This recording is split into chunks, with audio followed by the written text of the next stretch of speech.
Hello and welcome to another episode of, oops, looks like my code is not visible and the browser is not visible.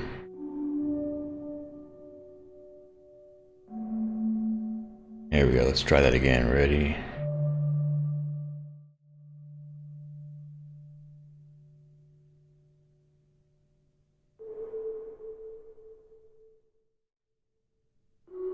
Hello and welcome to another episode of live code hangout with the Western Friend website. I don't have quite a series name. We are going to work on some unit test coverage today. Got the code open over here. Our code is open source. We're on GitHub at github.com/westernfriend under the Western Friend or WF website project. I'm using a tool called CodeCov to help us gain insight into the percentage of our source code that has test coverage. We're striving towards 80%, maybe 90. Right now we're at almost 73.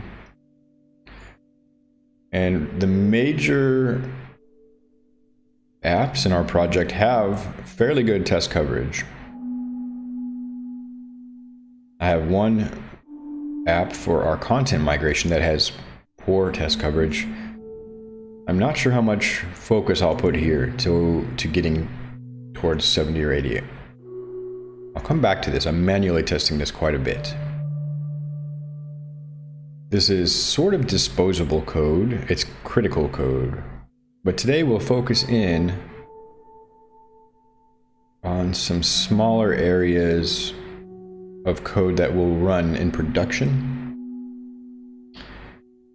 And particularly it deals with money. So it looks like in our orders, there's some view functions that have low coverage. In our carts, some view functions. Okay, so in order to accelerate the process, we're going to work with ChatGPT. I've got several issues here, none of which actually deal with the money. So, well, I'm not going through the formality of opening an issue right now. I just want to start working.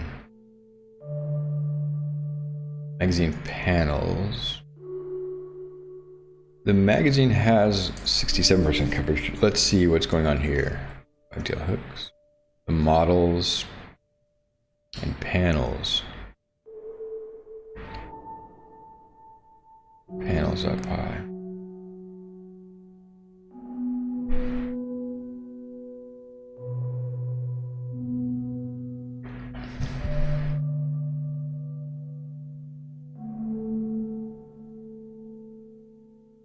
Let's see if this has been resolved.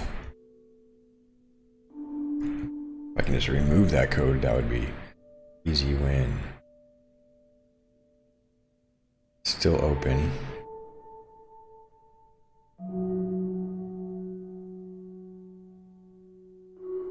Still under discussion.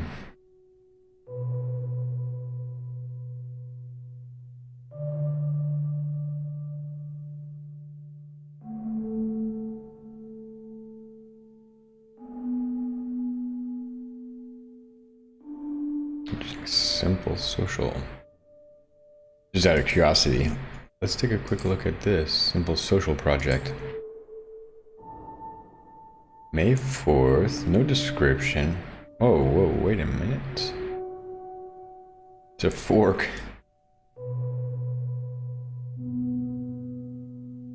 Okay.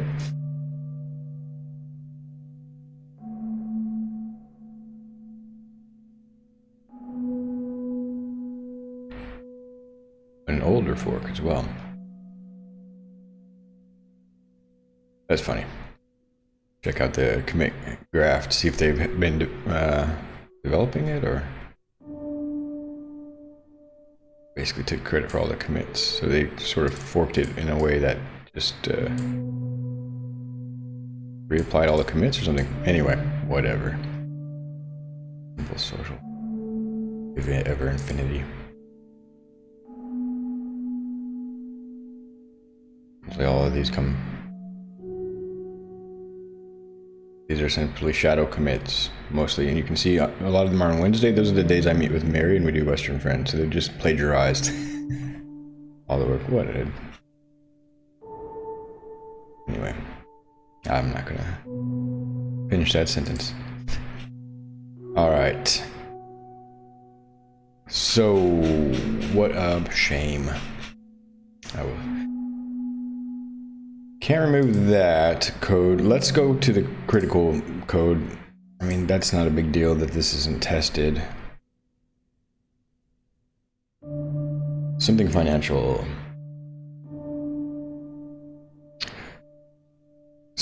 Saying our card has low test coverage. Well, heck. The views. So here's where it gets fun. And we're gonna have some tricky stuff here because the... Oh no, the cart doesn't display a payment form, of course. Let's see.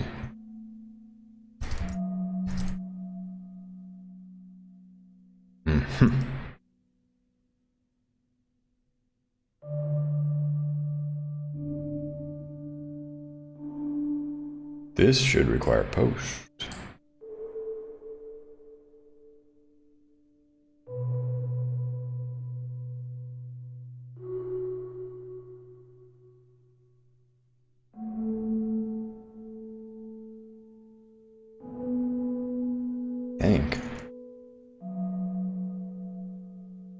And this should require get. Alright, so maybe those are some small improvements and then we can write tests and hopefully everything doesn't break. But that's why we're writing the tests. So under cart, we have some views. First, I'm going to require post and then require get. Just guessing, yeah. And those are out of alphabetical order, but okay.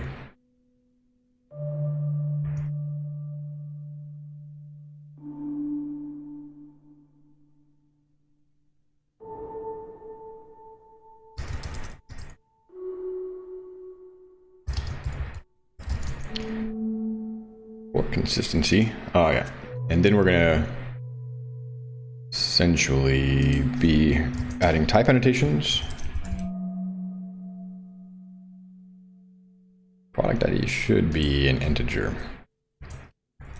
And it returns an HTTP response. Want to do that? I don't know.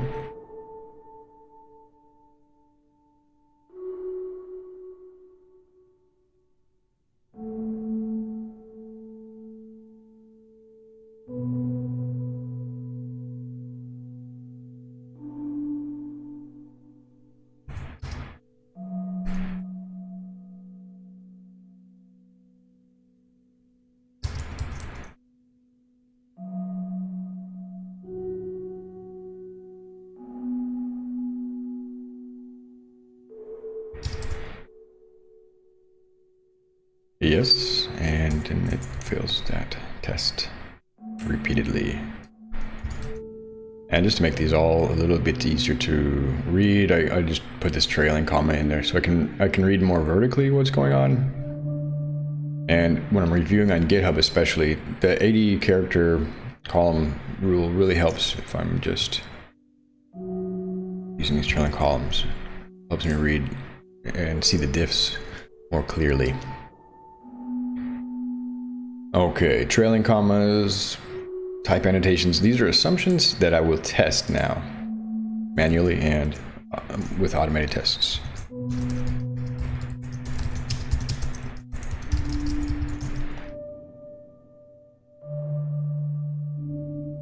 Okay, so here's where it sort of gets fun.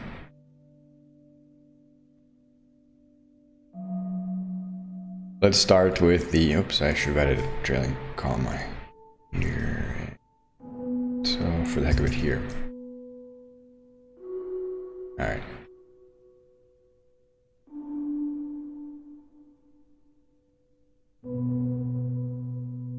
Let's start a new chat. ChatGPT 4.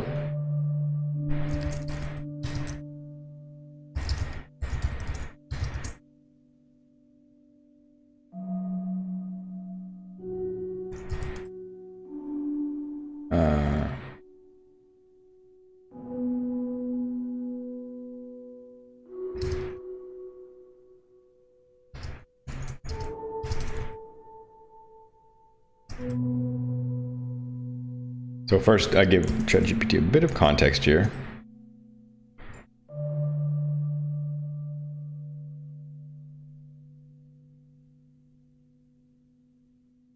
Wait a minute. It's a big one. I've got...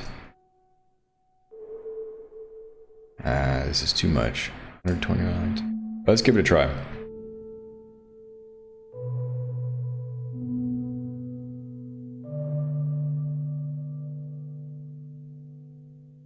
Got unit tests for that card.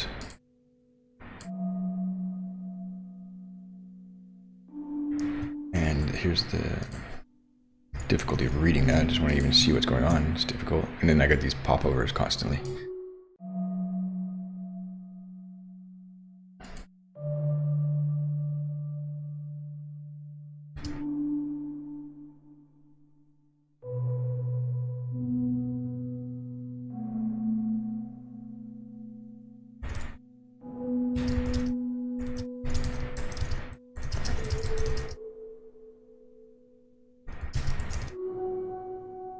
And just make the request. Hopefully that's not too much context there. Not bad. Okay.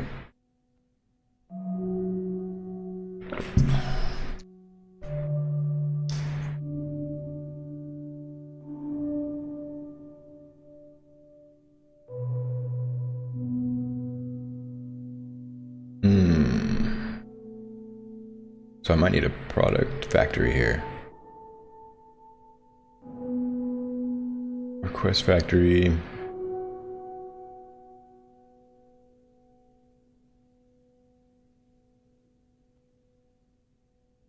let me check this under the store. I don't have factories, but I have a model.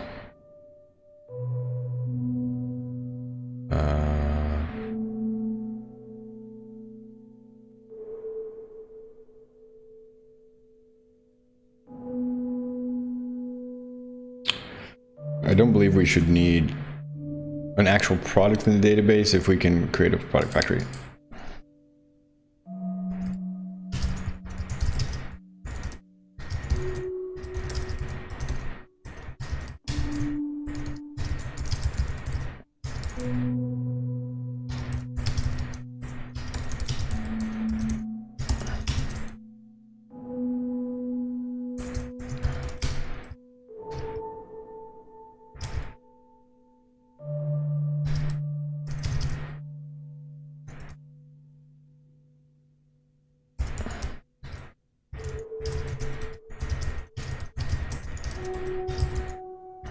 It's a big request, but I think if we create this factory, we can I think we can bypass the whole tree beard thing. I'm hoping, because I don't want to have to instantiate the whole content tree up to the product in order to just to be able to create a product for a test.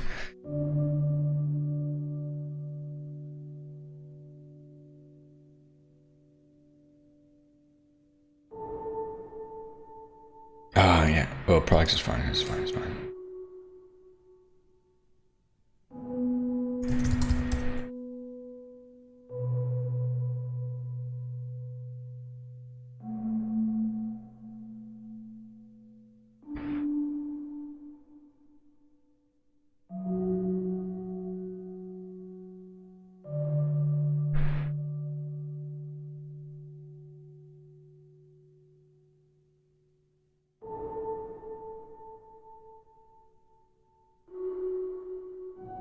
Wow, oh, I didn't even know that existed. Wow, wow. I've been mocking this image class, holy mackerel.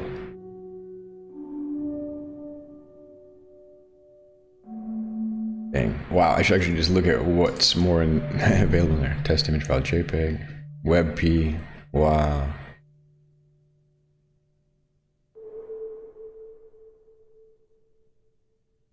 Very cool. All right.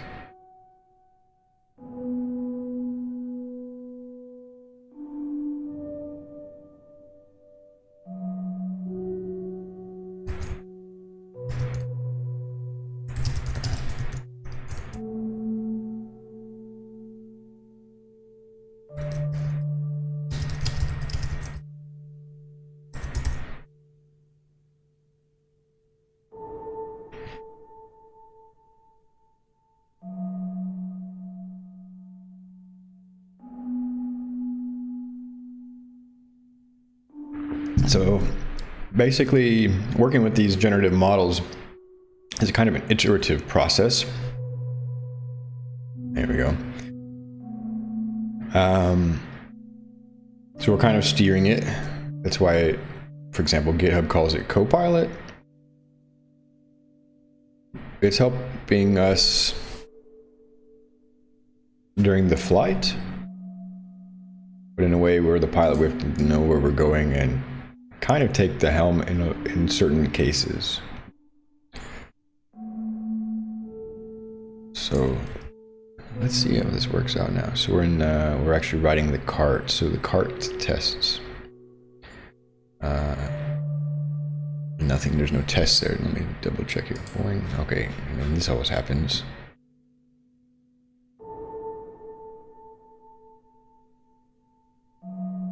Aha, there is. This is because cart detail view. Okay, no, I see that.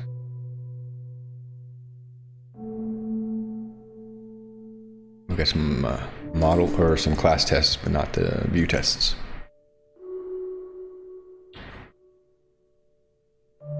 Okay. So yes. The product factory.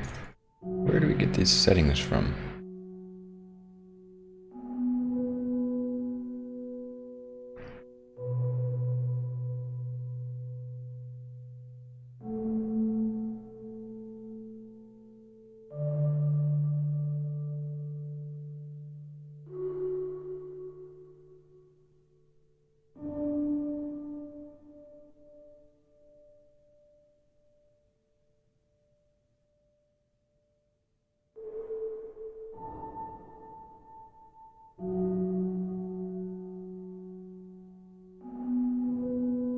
So it's got some interesting. Let me double check that this exists.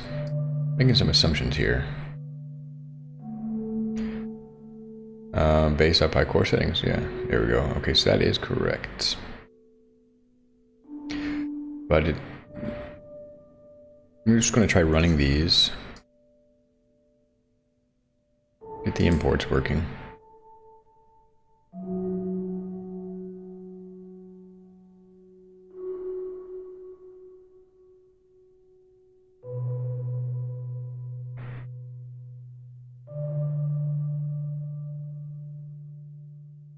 I won't worry about the type annotations for now.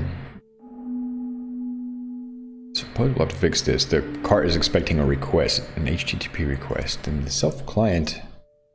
I think this is one we just need to fix right now.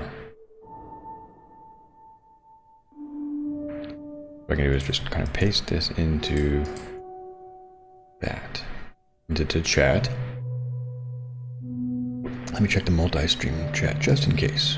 That looks like only on Twitch. All right, cool. Let me know if you got any questions, comments, suggestions.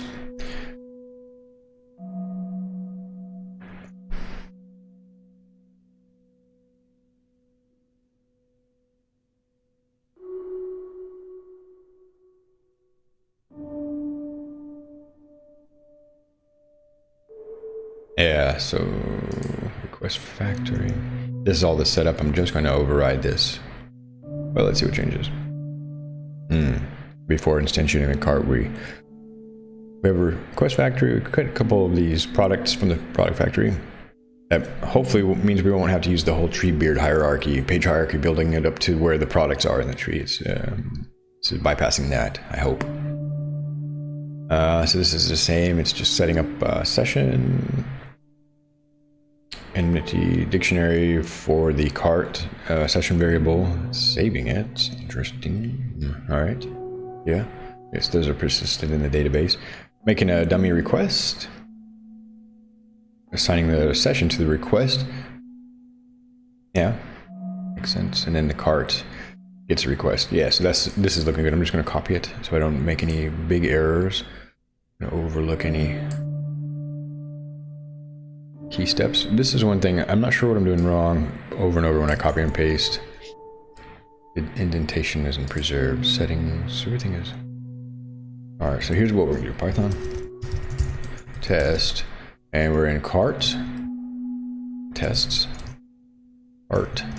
Detail view. Test. Run that. Run test suite. No, it is only one test. Right, yeah, because I'm breaking this down one view at a time as well, so I don't sort of give all the context. You gotta kind of ask for things in batches, work through them in small chunks. And the chat interface for GPT-4 does have memory. It can sometimes look back across the responses and maybe across conversations. I'm not sure how it works, or if it's sort of vectorizing your previous conversations. While this is running, I'm just going to get a cup of tea. I'll be right back.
Okay, thanks for your patience.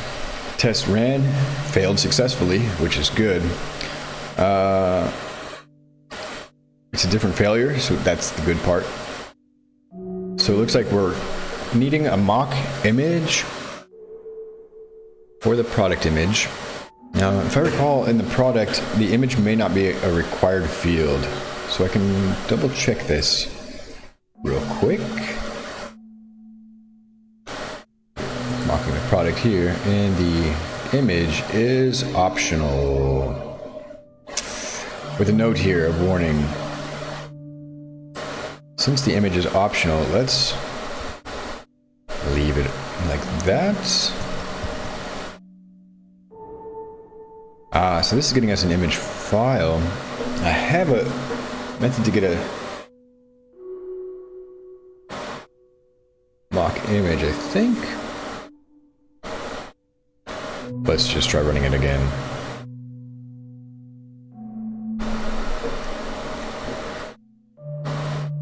The file is a Django file, so the image file is actually just an instance of Django file object, or it inherits from that. And then the wagtail image class wraps this image file in some other fields in metadata. So what we need actually is get an image. How do we get an image? Image model. So this is returning an image file, huh? Is there one of these that returns an image?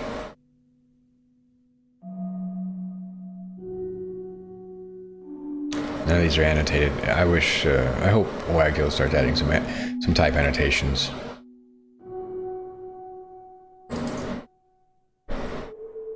Ah, this is from the Python imaging library.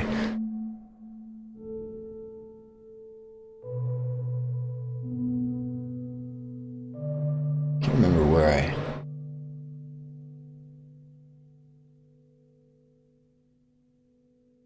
if I have generated a test image utility.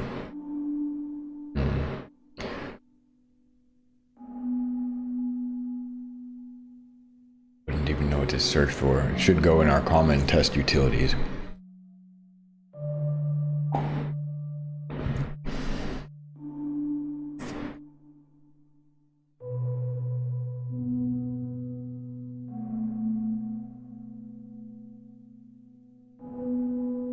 Let me check common factories. Wish it wouldn't open this. I understand why it does.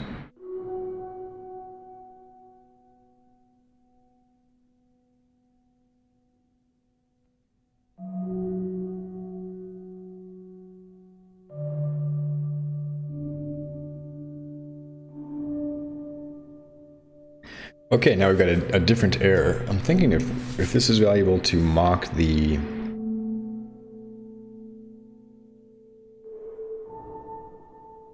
Wagtail image. I think it is, particularly if I start working more deeply with the media and other view functions. I don't have view functions there, but where in the magazine and the media there are embedded images, and I might need to probably have already mocked those. It's a trade-off. I just want to move forward.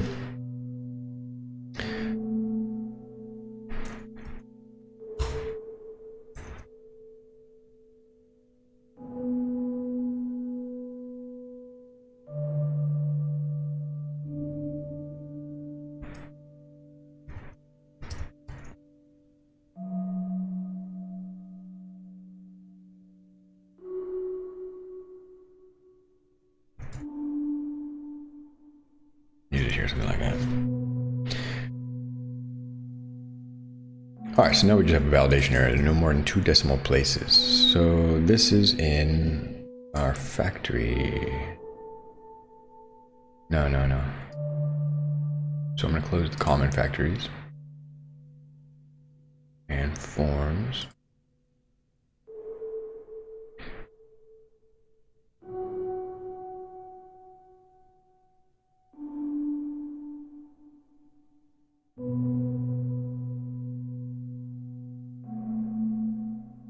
Price should be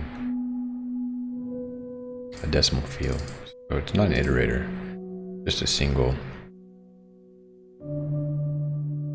Oh, I see what this is doing. It's giving me a, yeah. But these floating points are going to misbehave. Oops.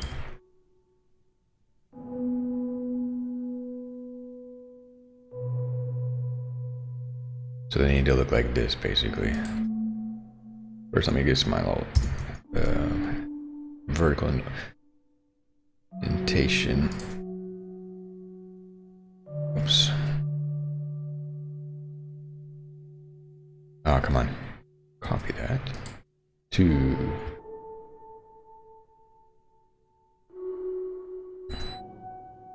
it's my kettle.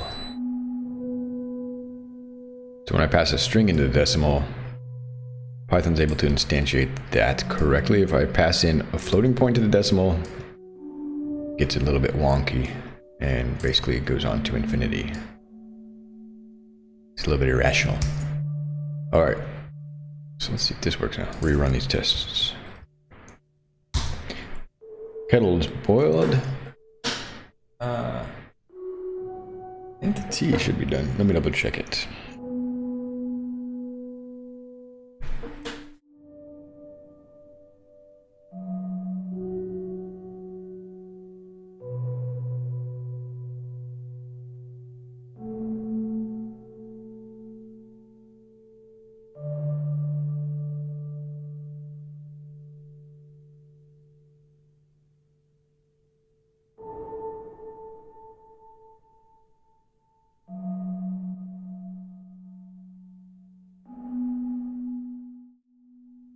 Okay.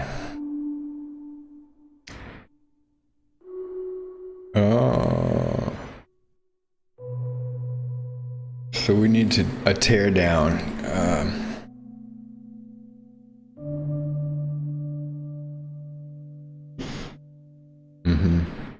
Where is that? Product factory create. All right, let me double check. I believe this is the issue that we need to tear down.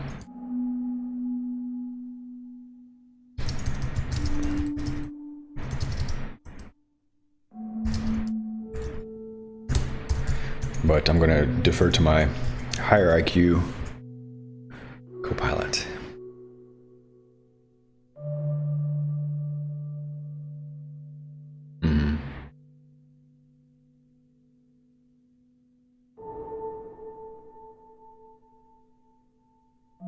Okay.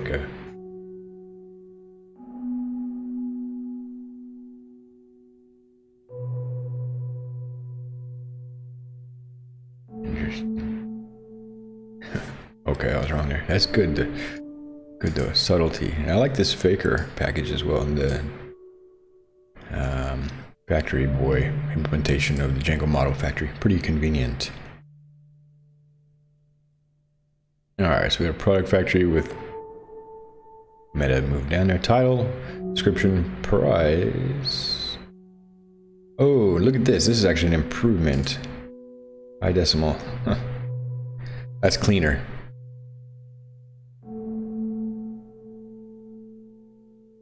I still like the trailing comma. Those are some expensive products. Honestly, we don't have that expensive products, but always 2 decimal places. Available Boolean. Okay. Baker. Alright, so it's factory. Okay, interesting. Sequence, nice.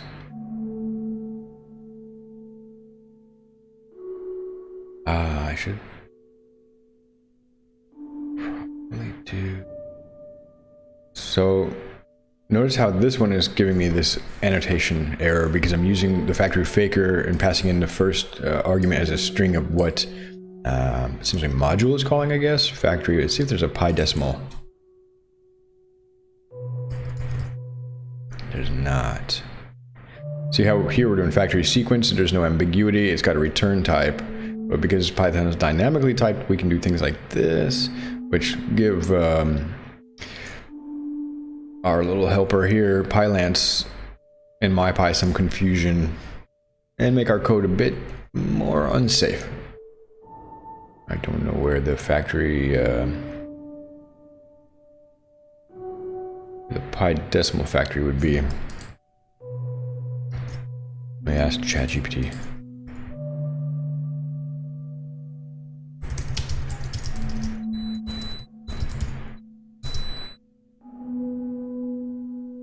Well, let me give actually ChatGPT the correct context. So here's the context I'm trying to.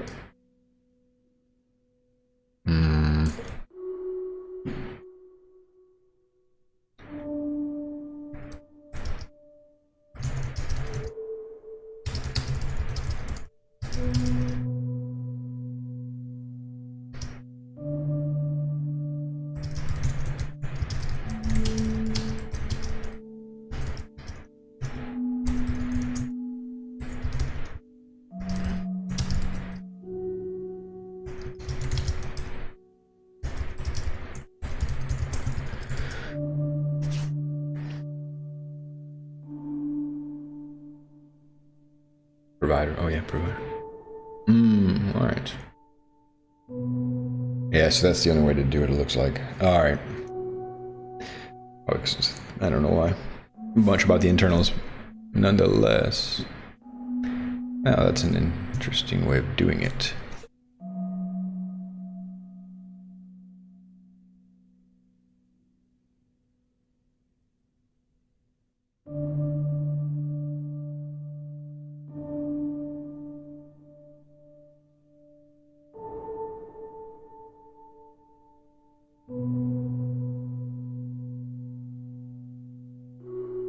Then we would need a unit test for that.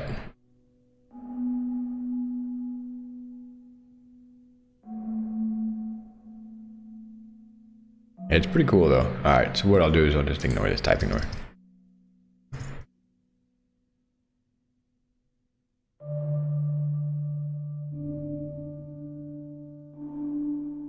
And then get back to this thing. Right here we need the path.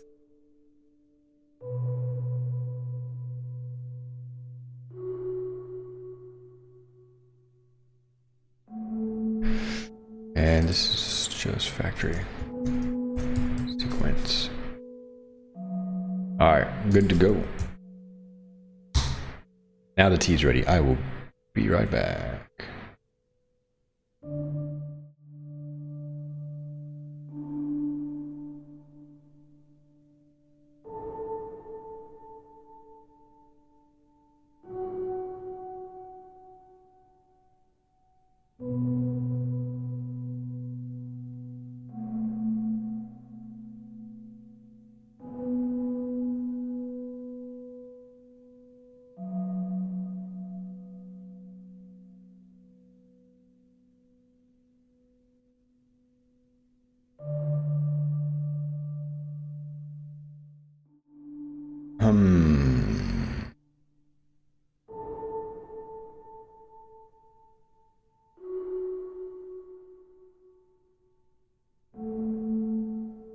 Lambda n is just n a random number?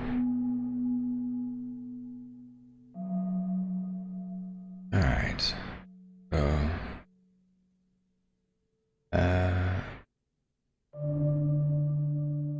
would we use a sequence here? I don't know. Let's just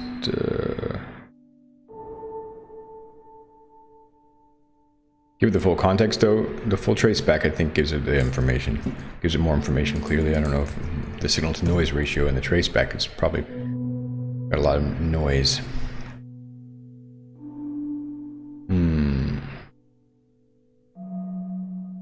Yes, product unique constraint. But this is the same solution, isn't it? Lambda function in. It's a sequence. It's the same.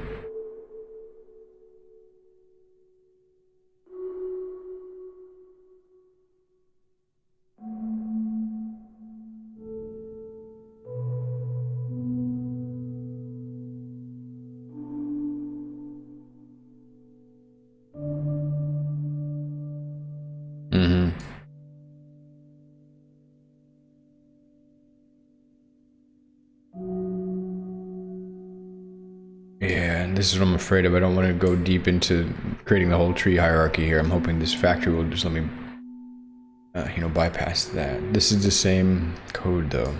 Nothing's going to change here.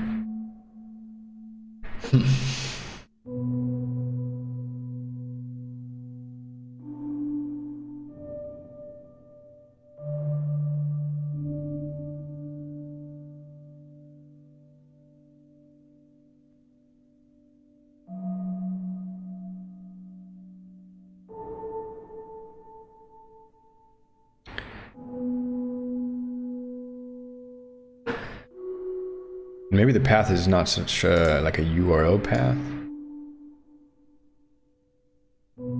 but a path of like model instances.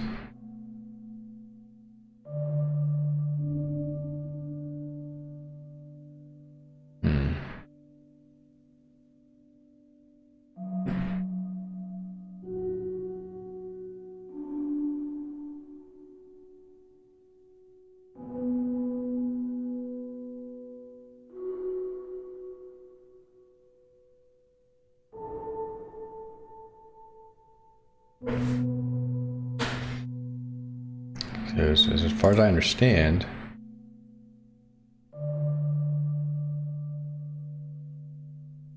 increasing unique values, yeah.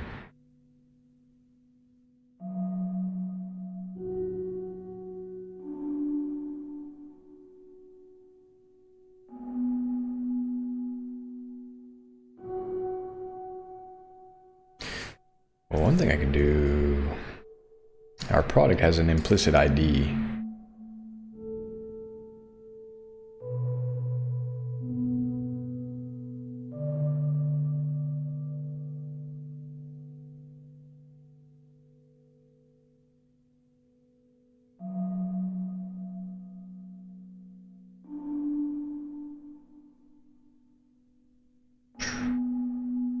Well, it's not there, somewhere there.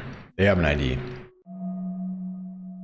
So for our product factory, what do we do? ID. What does Copilot say about that sequence? Yeah. And here, same. I mean, this is just moving the puck, but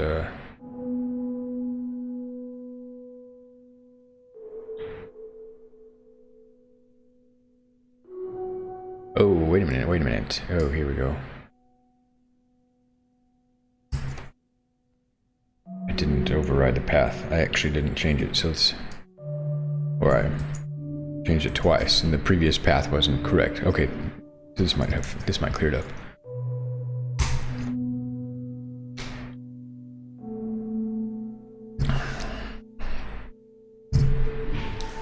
Yeah.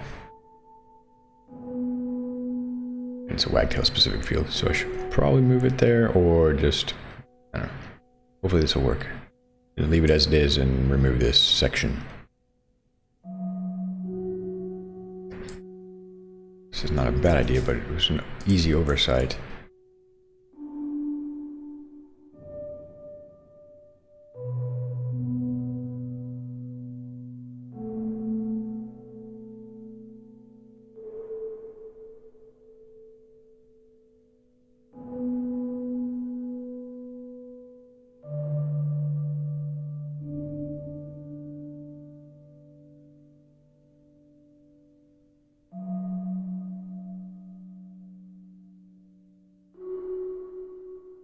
I can run these with KeepDB, I think.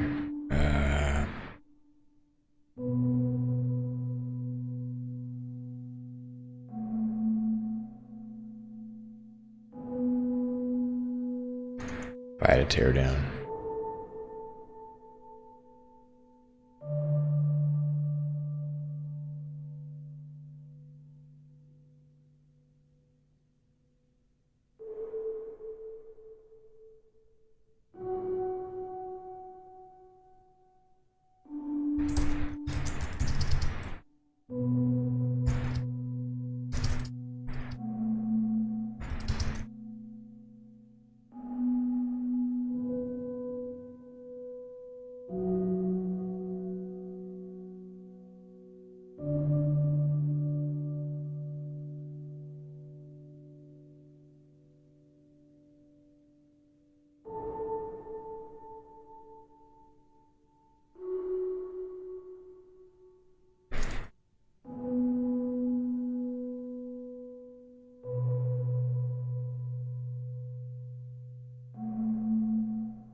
Ah, boy. There we go. Alright, good. Now we got a different error. So, actually just do this. But rather than just run that to get the same error, let's... Or did I truncate it? Oh, I did. Alright.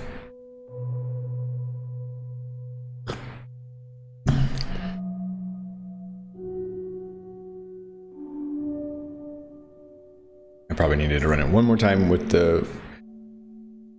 Or this first key DB will actually, I think, set up a new DB, and then it'll keep it after that. I think that's how it works.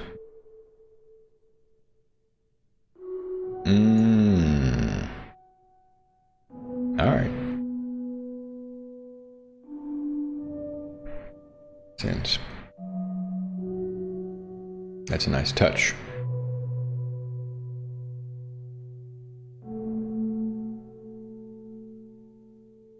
The little Django testing framework will automatically wrap each test case in a transaction, which is rolled back at the end of the test. This means that in many cases you don't need to manually clean up objects created in your tests. Django will do that for you. However, writing a teardown method as above can be a good idea if you're not certain that all your tests are correctly wrapped in transactions. Yeah, I don't know. It's just so slow.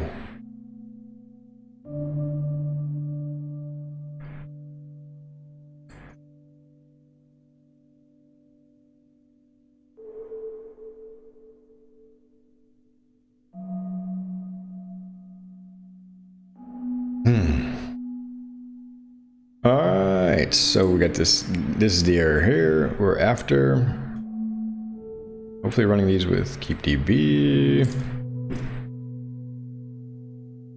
And it might not be aware of all the context changes we've done.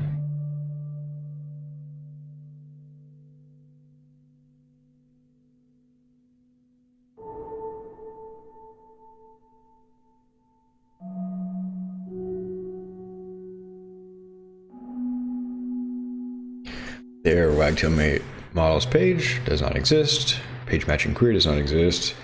Suggests that when you're creating a product in your test case, it's trying to create a corresponding wagtail page object. Yes, because the products inherit from wagtail pages. They are wagtail pages, which needs a parent page in the wagtail tree. Yeah, that's what I'm trying to get around with the factory, hopefully.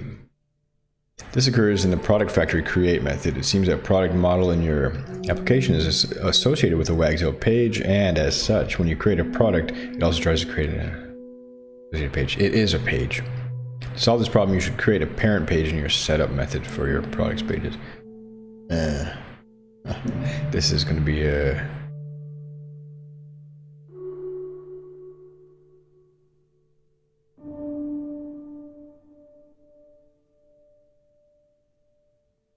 We'll try it, but this is a slippery slope. We're going to go down to the root. I'm going to have to just set up and tear down the entire page tree.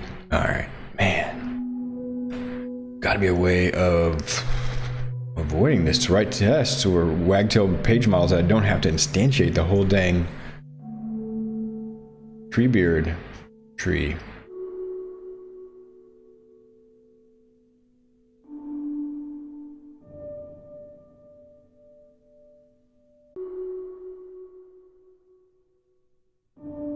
Now we should just move it to a shared function. Let me just see if that works.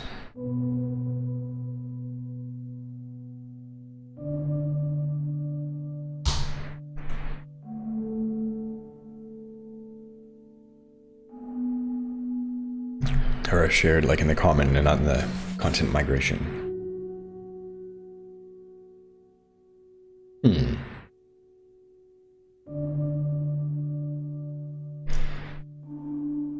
Weird.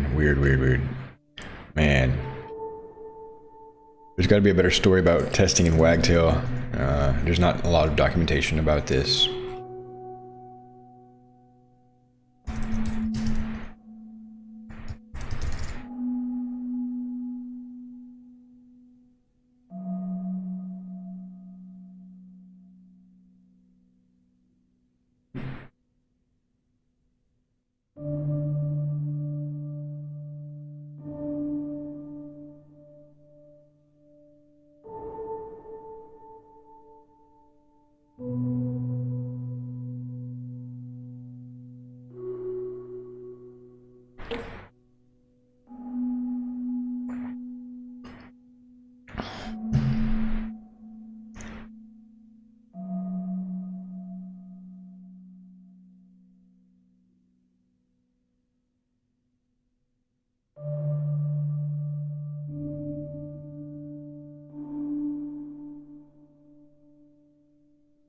This is the problem, and they just lied that.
fixtures is what we're after instead of factories, I suppose.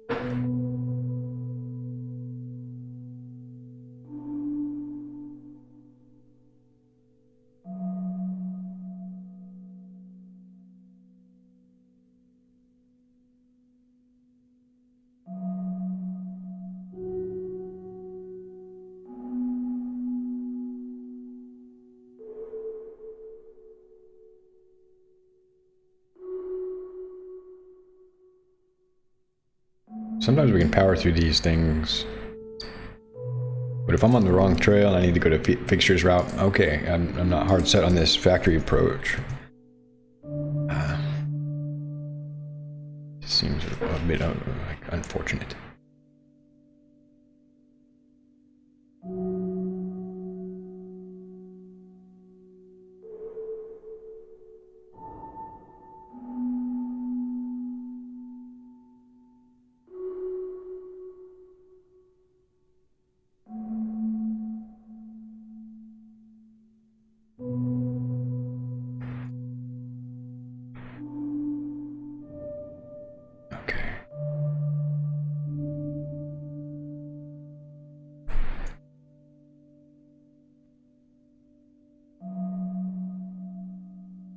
I might need to just sign that child.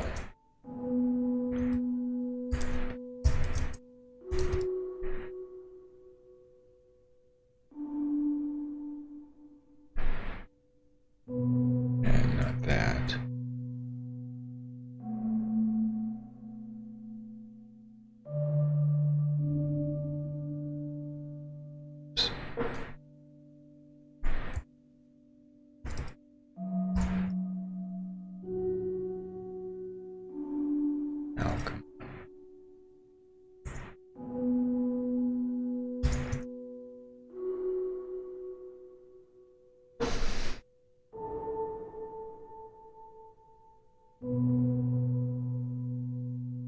Ooh, I like that.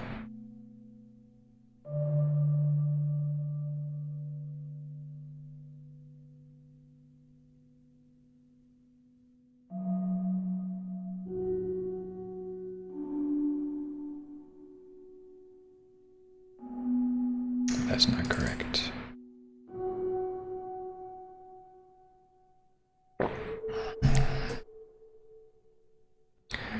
Do we have a page factor? This is...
I think it's lost the thread a bit.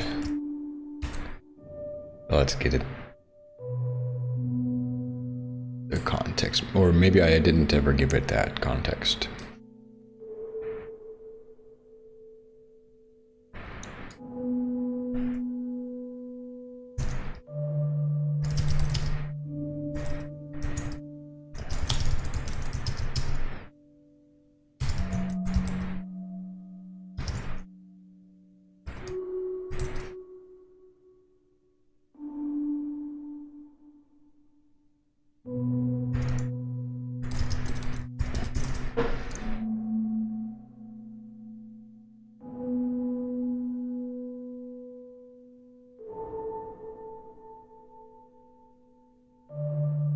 Yeah.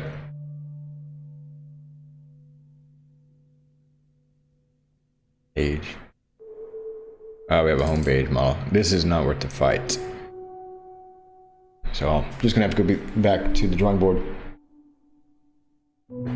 Hey, what's up? Keeping track of this account. Good to see you. Haven't been streaming in a while. It's going pretty good. A little bit of a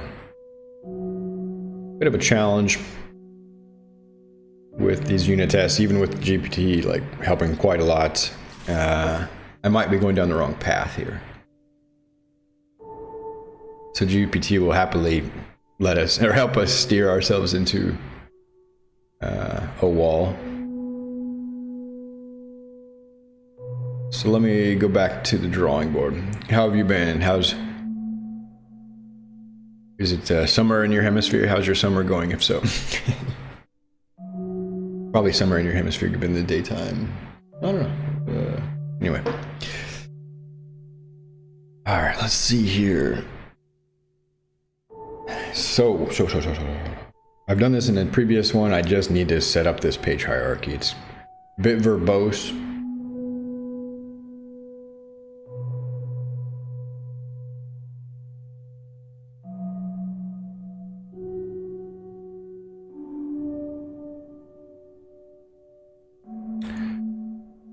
I can get help from GPT though, if I give it the right context. Man, I just wish these factories would work. I wish I could just create a factory instance at just an arbitrary level of depth in Django Treebeard. Not have to worry about the whole tree. This has gotta be possible.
Yeah, okay. How hot is it getting there? It's been pretty cool here. We only had about 5 days of summer this year, maybe. Well, yeah, a couple of weeks. And then it's just been rainy and mostly cloudy. Not bad, but can't really see the stars much. And can't do yoga outside. Yeah, the hierarchical structure is the primary feature of Django Treebeard. Yeah. It imposes, and it's adopted by Wagtail in its page hierarchy. Thus, in a production environment, every page in Wagtail should exist as part of the well-formed tree structure, with the root page at the top. Yeah, I fully agree, and I'm on board with that. When testing, this can be cumbersome, because you may need to set up a large tree structure just to test a single model at a specific depth. Yeah, this is reiterating my problem very articulately. However, creating correct tree structure and test can also help you avoid issues that may not become apparent until deployment. Okay, so there's some pros of creating the proper tree structure. That being said, one way to test a specific page model at arbitrary depth without manually creating it, all the ancestor pages, is by creating a generic page factory for the ancestor pages and setting it as the parent in your specific page factory. Yes. Generic page factory, parent, factory, subfactory. Sounds good. But I'm, at this point, leaning back towards creating the whole page hierarchy, in particular because it said creating a correct tree structure and tests can also help you avoid issues that may not become apparent until deployment. So yeah, it is in fact giving us more confidence that the code works correctly. All right, let me just clear my brain for one moment. Take a quick break before choosing a path in this bifurcating. It seems like we got two options here. Go with this generic page factory route, or just bite the bullet and create the page hierarchy. And I'll have to do that in every other app, basically, every other of the project sub apps. All right, I'll be right back.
Alright, thanks for sticking around. Used to be a MPTT fan until using Treebeard. MPTT is very metaclass heavy. Interesting, yeah, fortunately I didn't have to kind of make that choice at this level. I'm using Wagtail, and they did their research and went with Treebeard, probably for similar reasons, I don't know. I like it though. I like having this kind of this stack overall and being able to work at a really high level of abstraction and focus mostly on our like features of our website. But then when I need to test it, it's where I get a lot of confusion. Okay, so I think keeping track of this account, I think I've got a decision, but based on what you've seen of this stream, what would be your thoughts about going with the generic page factory approach and then creating a fake subfactory in our product model, in this case, product factory, or just creating a well-formed tree structure with the root page at the top and other page as descendants? What would you think would be pros and cons of each, or your intuitive choice? I'll give you a little bit more context. This product model exists below the product index page. It's basically a folder of all the products. Generics are flexible, heavy on queries. product index page exists. Unfortunately, a level of abstraction, probably an unnecessary one, but the store index page. Store index page is actually providing some useful function. It lists all the products. I did that so the navigation in Wagtail's admin interface could be more clean. Probably, I don't know, page hierarchy. So I got just 2 layers above it, and then from the store index page, we were basically at the home page.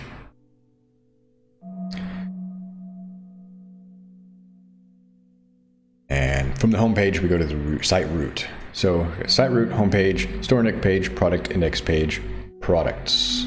So I would just need to create 4 pages in my setup function for my tests, review tests. I've already got a helper to get her create the site root page.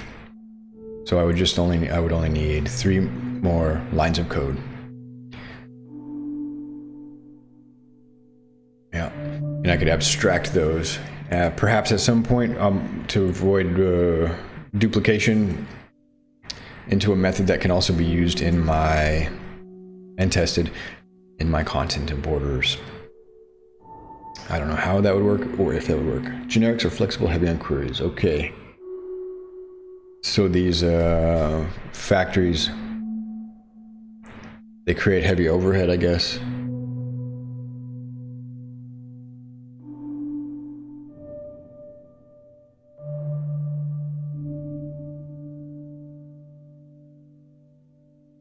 And I guess they would be queryable. I don't need to necessarily query them.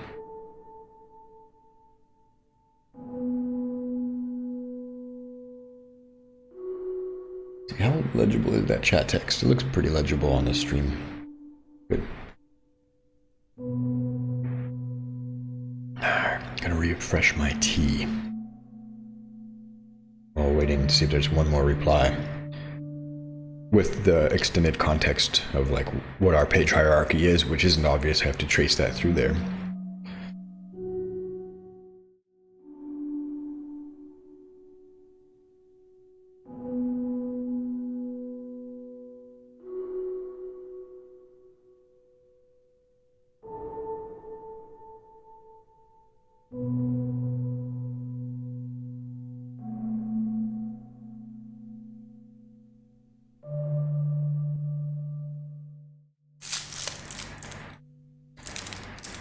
And a little bit of chocolate.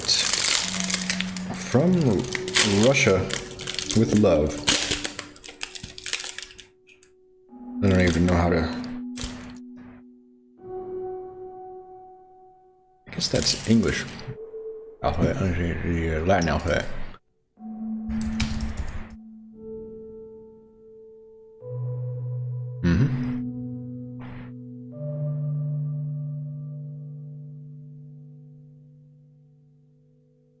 Oh, headquartered in Ukraine. Interesting. Oh.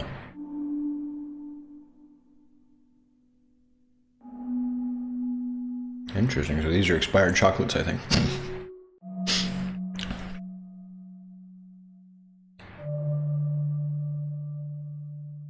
All right.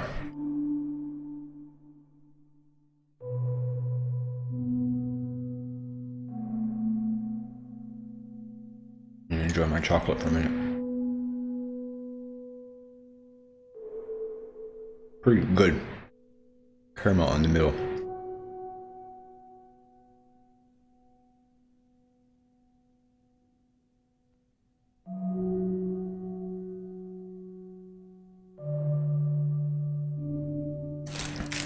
These, I guess,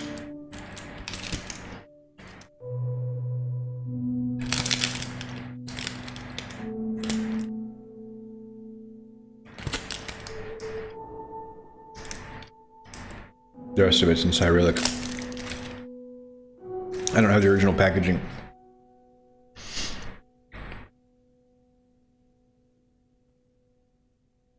All right. Good safety and quality Ukrainian corporation company in there. Still producing chocolates. A friend of mine got those for me. They're really yummy. Okay. Root page. I'm going for it. I'm building the tree. I'm building the tree. Oh.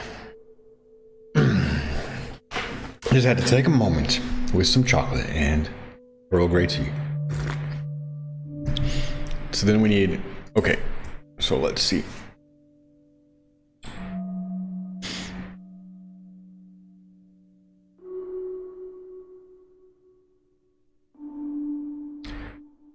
So create, I'm gonna get my imports straight.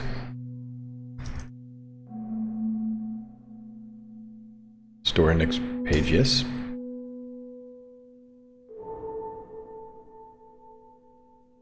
Interesting, all right. Yeah. Create the product index page. Let's see if it knows. What's this? Yes, wow.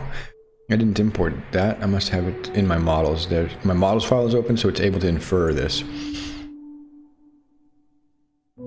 All from that context. So then this needs to change.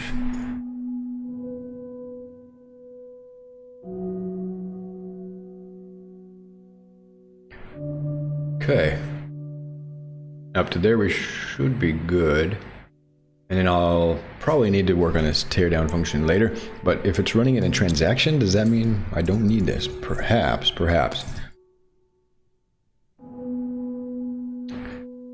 Okay, let me just give this context. Well, let me run the tests and give this new context to ChatGPT so it knows what we're doing.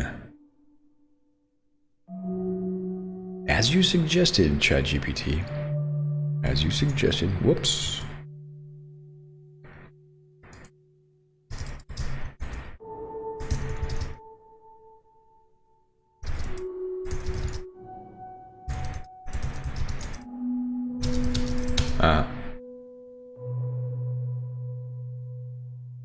Let me see if this is in my helper function to get or create the root.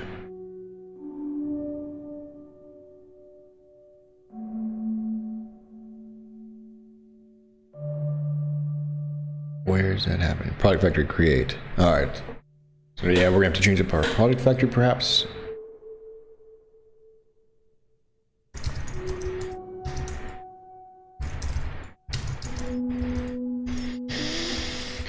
So I'll just share that since it has a bit of memory.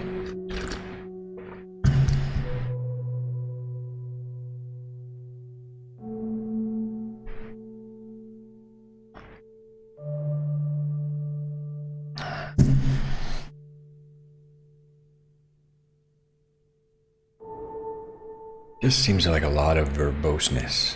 And then I have other test suites that may or may not. See, I did it right here. More or less. And then I even had to make middleware for the requests. Oh, so it was able to generate that from here. Okay.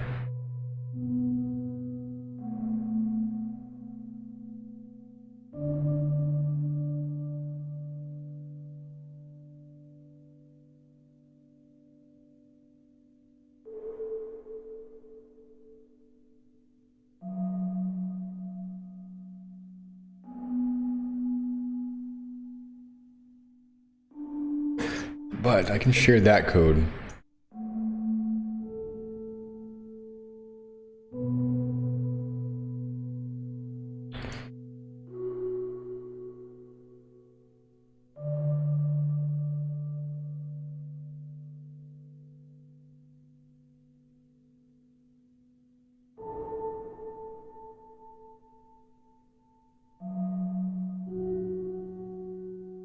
Up to a point.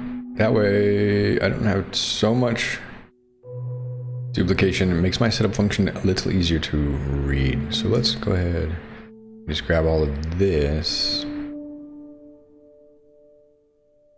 And from here we will return the product index page. That's where we start working with products. This pattern might be useful in my import functions. Scaffold.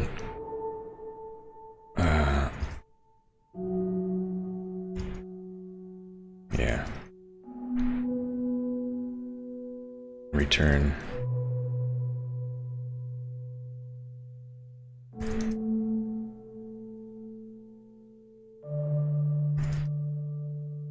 And then here, starting here, we'll dedent that. Get rid of all these selves. Now, just that.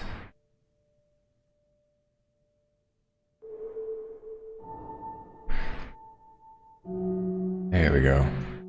So now we can use this function.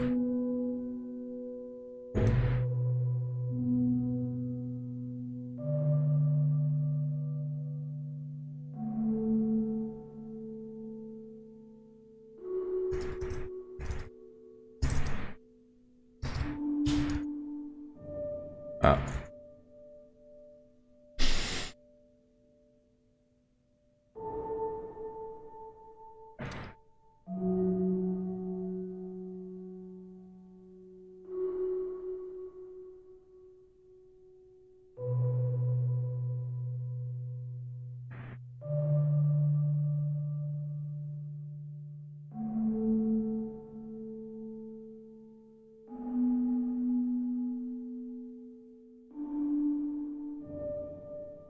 In my tests,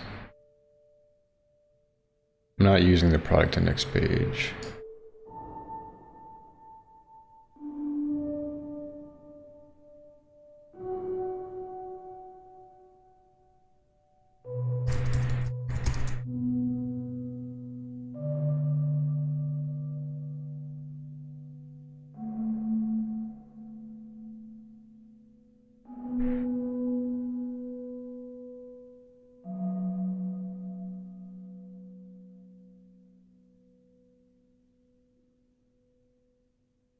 Okay, we'll come back to the teardown. I'm just going to delete it since it's pretty far off the mark now.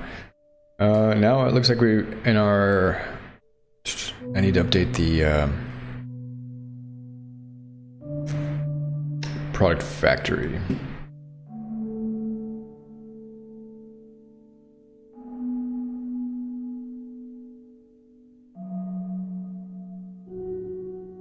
Maybe. Let's see if they run correctly now. I don't know if I should flush the whole database.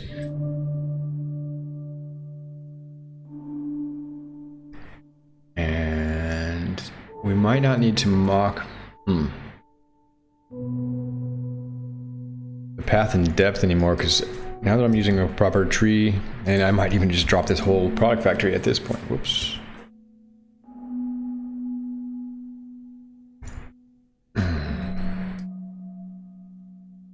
Right, because it's just didn't work. Well, let's go with the middle ground, because I don't want to have to generate all the types and descriptions and prices and stuff. But maybe it's helpful. I just have to get that clear in my mind that I can't, or I've decided not to try to circumvent the tree beard in the tests. Okay, cannot be blank. Okay, well, now here's the rub. So let me give the full context to Wagtail. It's still having problems with the product factory create.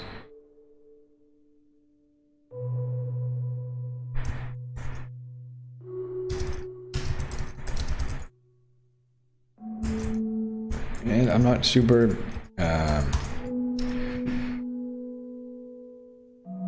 I mean, I'm pretty flexible. I don't need to use the product factory either. It's just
Let's see how much I can do with just that.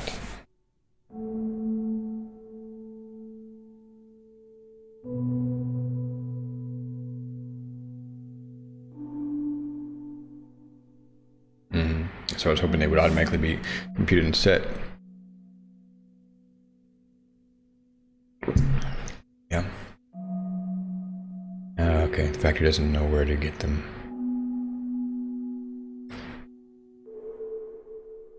I'll just read this aloud so it's easier to follow along with. However, let's go to the beginning. The error message suggests that the path and depth fields are required but not being set. And those are coming from the treebeard. In Wagtail, every page has a depth and path set that are used to maintain the tree structure of pages. So this is actually like teaching me how Wagtail works and reminding me, because sometimes you need to hear the same thing over and over. When a page is created as a child of another, these values are automatically computed, which is what I was hoping would happen here. But since these are coming from the product factory, something's going wrong. However, when you create an instance of a page-derived model, like your product model, with a factory, so our page product factory, those values aren't automatically set because factory doesn't know where in the tree structure this new page should be. Right, somehow this method is adding it to if this were an actual product. As a result, when you attempt to add a new product as a child of another page, a validation error is raised because the required fields have not been set. One way to fix this would be to use the parent attribute in your product factory to ensure the parent page is associated at creation time. This way the path and depth attributes will be set properly by Wagtail's internals. Okay, so I can still use this add child.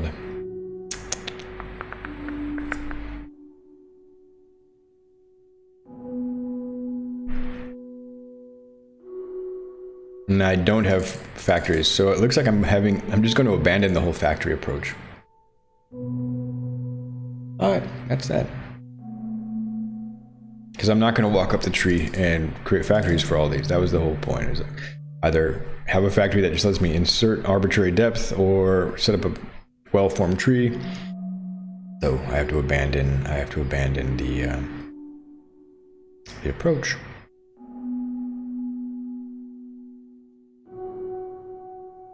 Yeah, I'm not gonna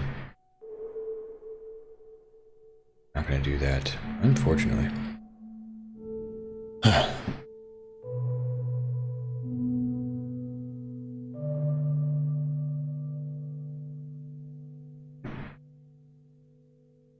Let me just give it this context.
Maybe there's a way forward, but at this point I'm ready to give up on factories. It was a good try.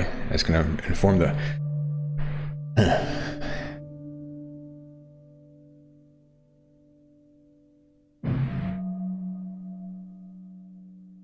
You know what? This might be the key. Are we actually saving it? Does the create save it?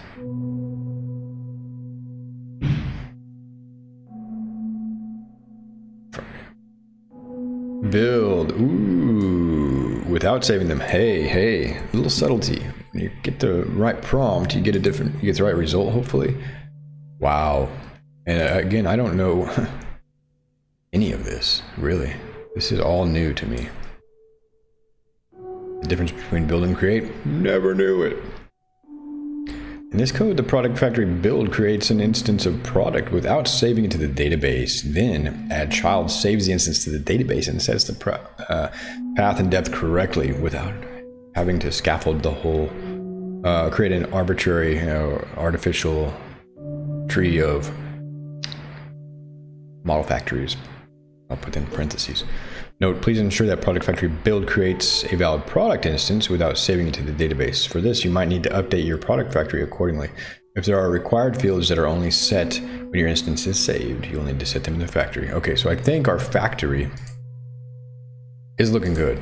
We went through that and it was working earlier. Saving it just in case. Nice, very cool. Hopefully this works. Please just work. It's a hybrid approach. I like the factory for at least the leaf nodes, right? That's gotta be. There's gotta be some use for factories here. Again, this all stepping way back. There's another approach with fixtures. Okay. New era, victory. Let's see, it looks like we've lost keeping track of this account. Core settings has no attribute cart setting ID. Okay, no problem there. I see what happened. Settings, core settings dot core import. Settings base, I think. Let me double check here. Oops. Or settings dot base. Import settings, I guess. Import. Wait a minute, what am I doing here? Core import settings base.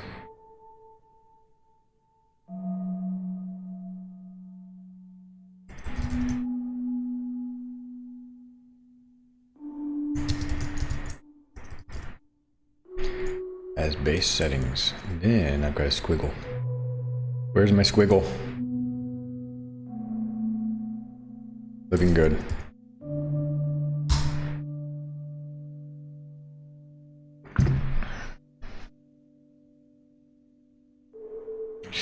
Please work.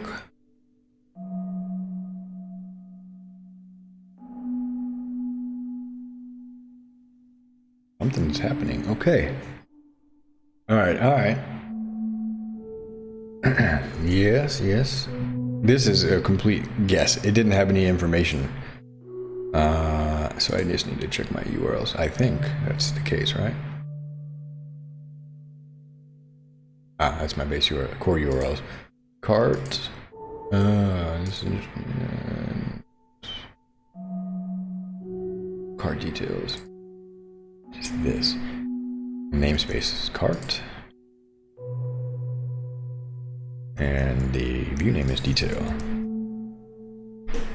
Let me see if that's in other places.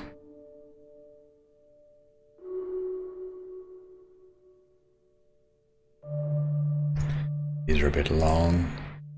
That's trailing comma.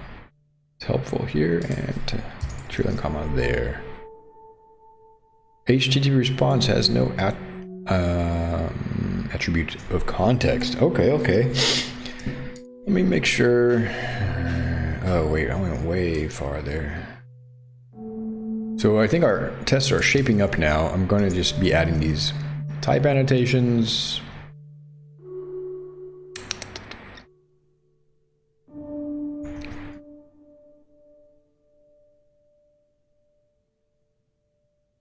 Where did that go? What the heck just happened there?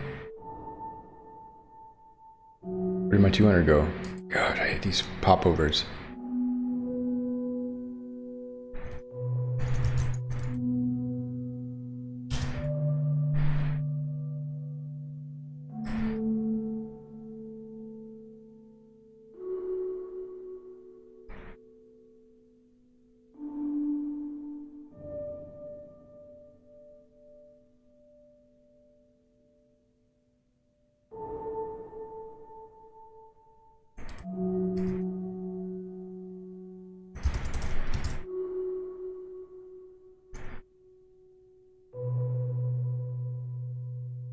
All right, so from our response,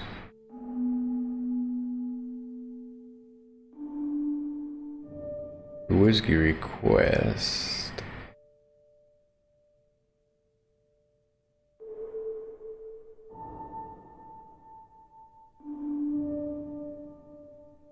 Whiskey any okay, what is it supposed to return?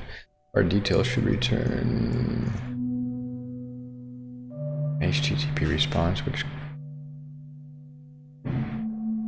from Django HTTP. Weird, okay.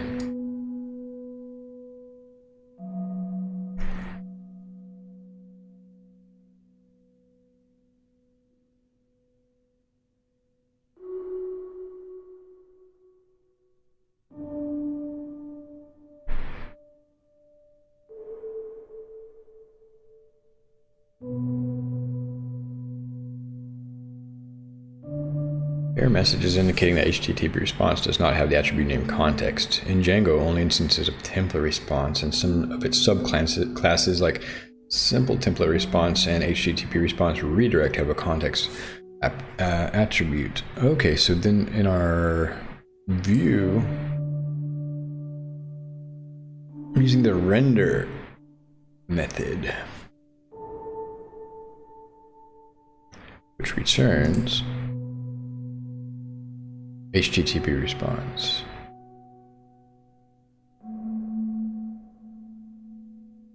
If your view returns render, it should return a template response instance. Template context.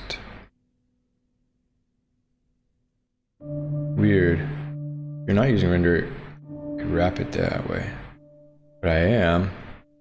Or you can switch your tests to use simple test case client, which adds a context attribute.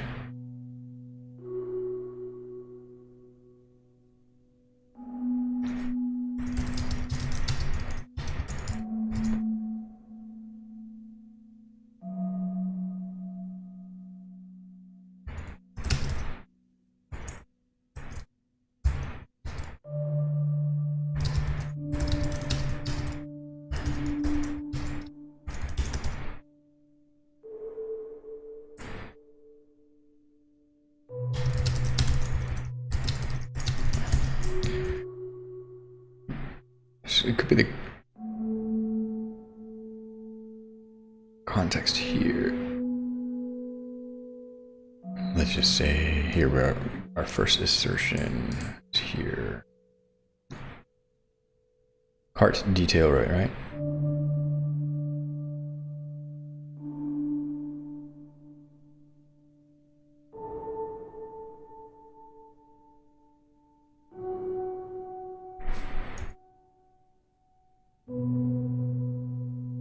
I haven't reached the limit. Yeah, so this is interesting.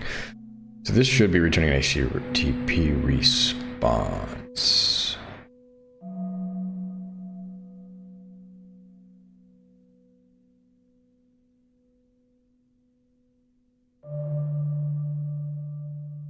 All right. Or template response. Ah, okay.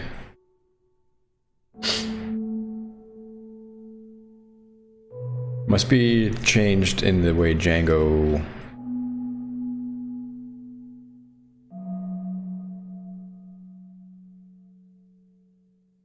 internals work. So yeah, we'll just return this. It's essentially what I want anyway. All right.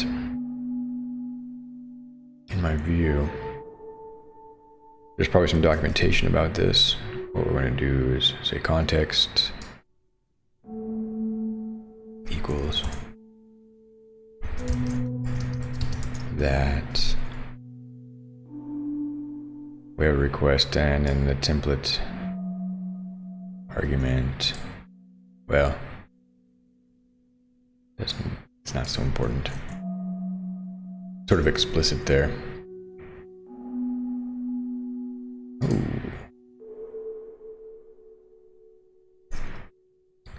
Does Django not have template response anymore?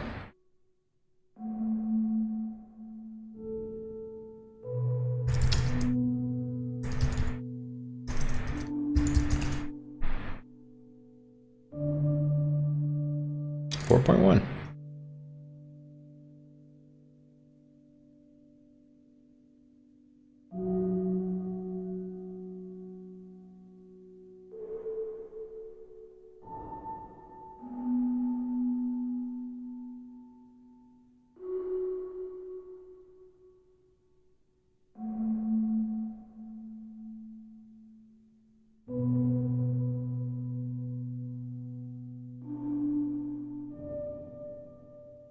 Where do we import this from?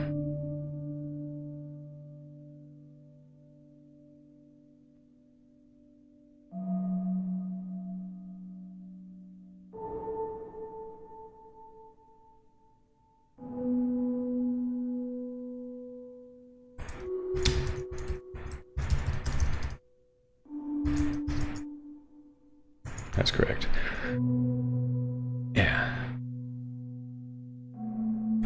See if that figures our test.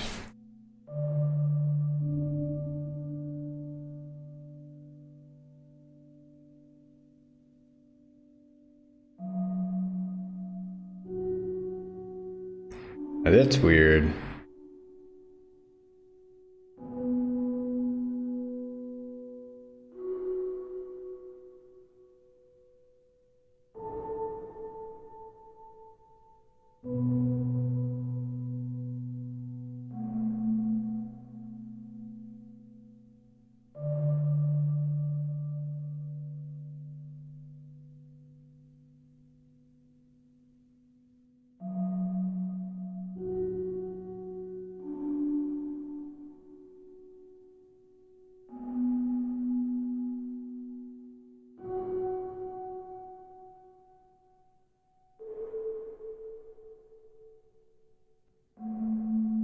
Is it a dictionary?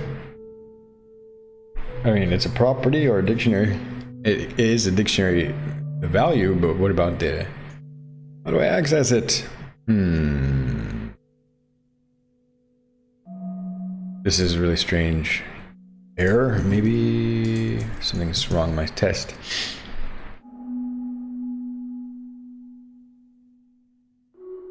Context data.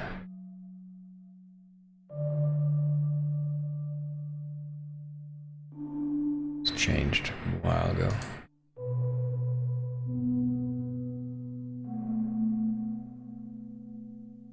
Yeah, so something's wrong that I'm doing here.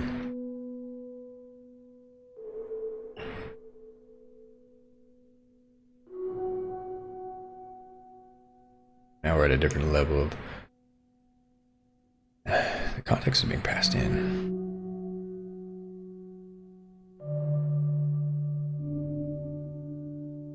In our test...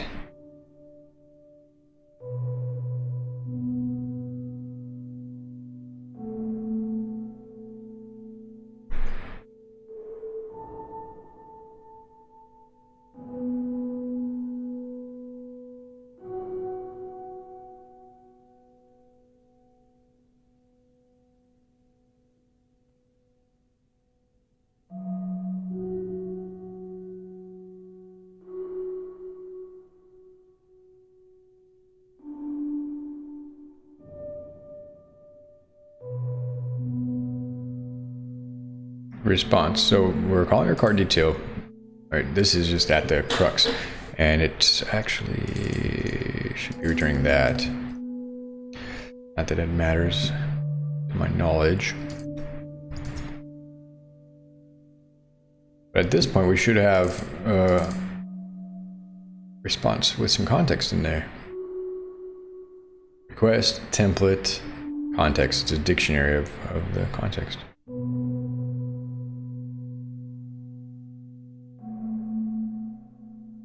And 216.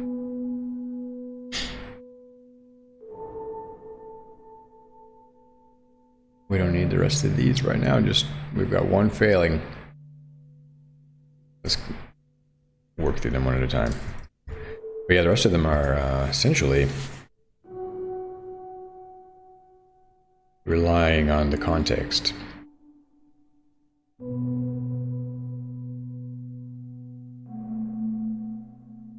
So yeah.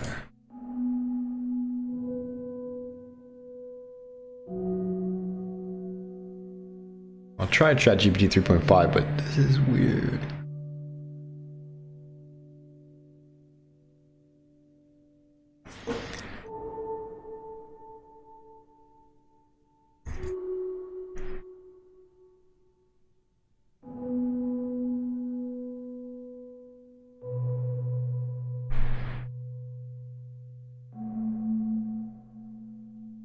Yeah, okay. I don't know what the heck to do here. Yeah.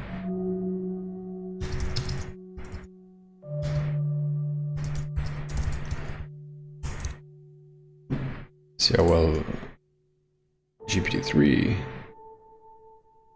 knows Django.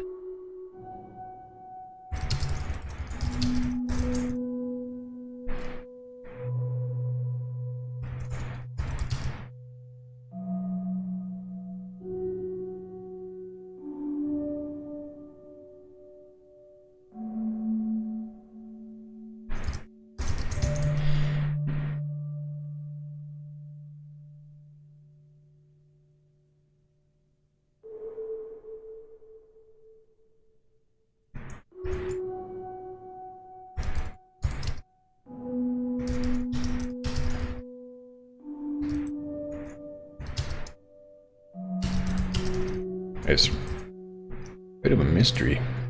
Again, I'm pretty deep in the Django internals, or I suppose, I don't know, that's a really accurate statement, but in other words, I'm out of my depth. And it's helpful to have a guide.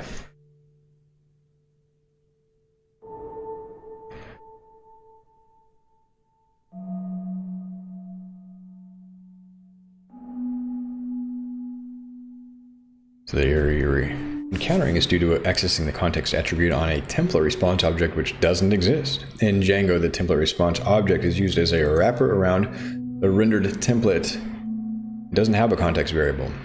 To fix the error, you can modify your test case to retrieve the context from the response using the render method of the template response.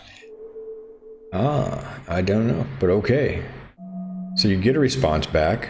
You can assert the status is 200.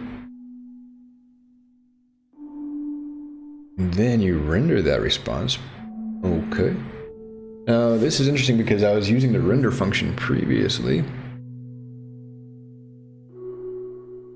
And context underscore data. That's the difference. Okay, so let's roll back. Context is not the right key. Now, I should have just jumped into a debugger for this one, honestly. I'll admit, I'm over relying on the ChatGPT. But as you can see, it's very educational when it's available. Come on, keep on going back. That'll help me down there really shortly. Return render, yada yada yada. Doot. There we go, and I'm actually going to do this again. Just for the jingle jangle.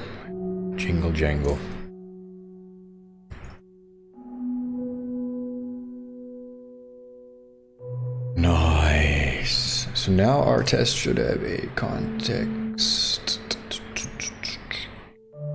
Data. Tests. That should work.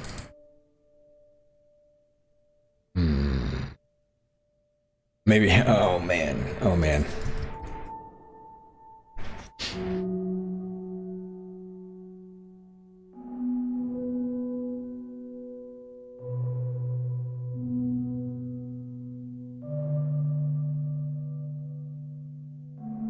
Okay.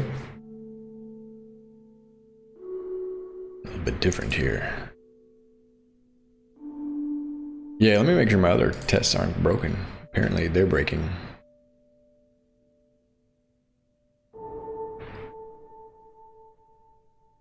Oh, wait a minute. Yeah. That's my setup.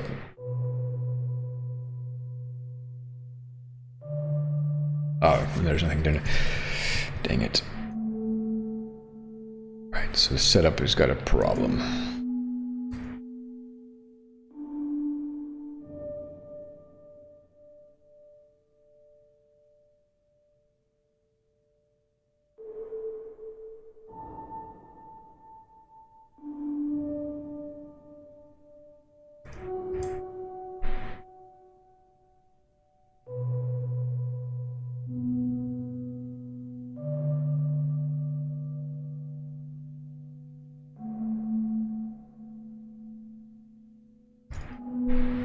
know if I need to share requests across.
I didn't expect these tests to take all day, really.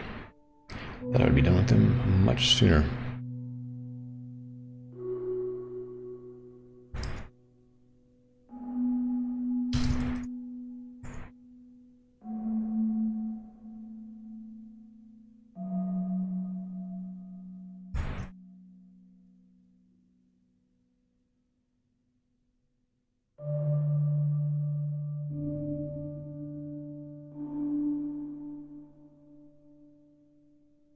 Alright then.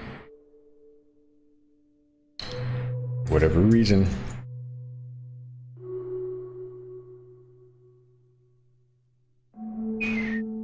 Check these other assertions.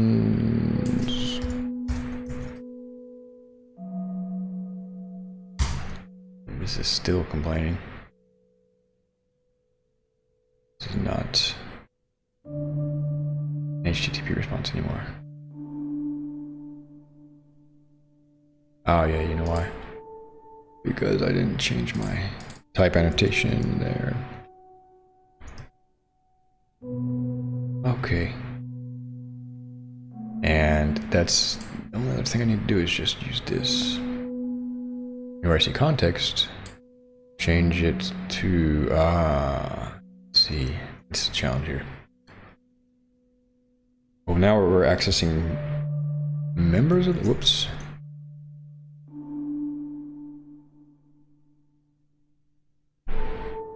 And we'll change those to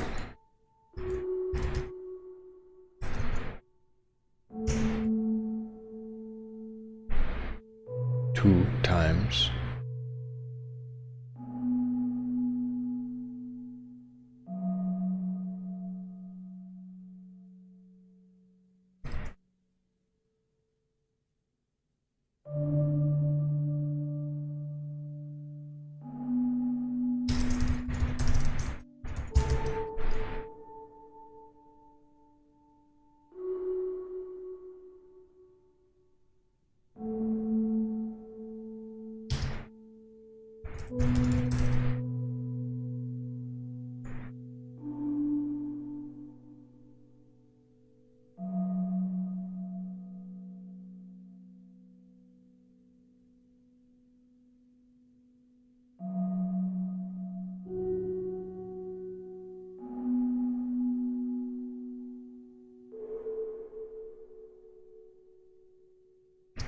Whatever, man, I don't know.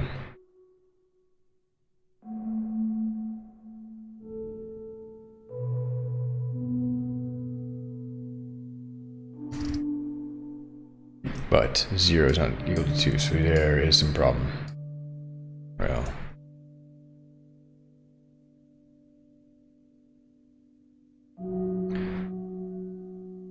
So.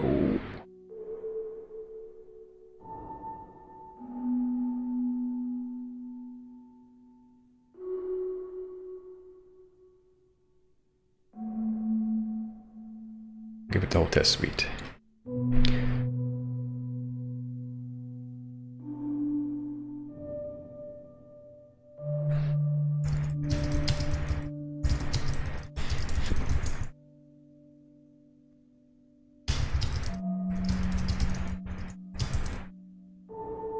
some reason that context variable, the cart is empty, so maybe... Oh, shoot.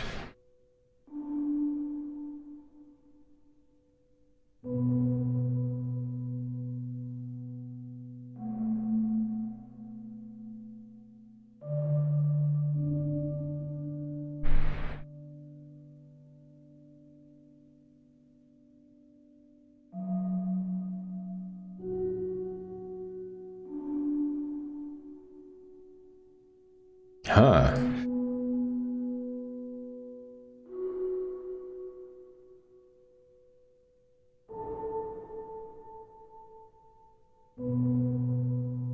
Ah. Nice. That's what we did up here. We worked with session middleware, I think. Anyway. Alright, let's get down here into the setup. Might be why my Pi is complaining. Alright, so we've got a product, some test products. Check, we've got a session. Yes, and then a request. Yes. Now the middleware comes in.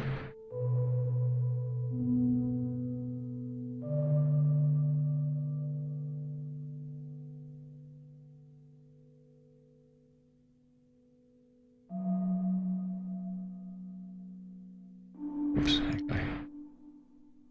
Here.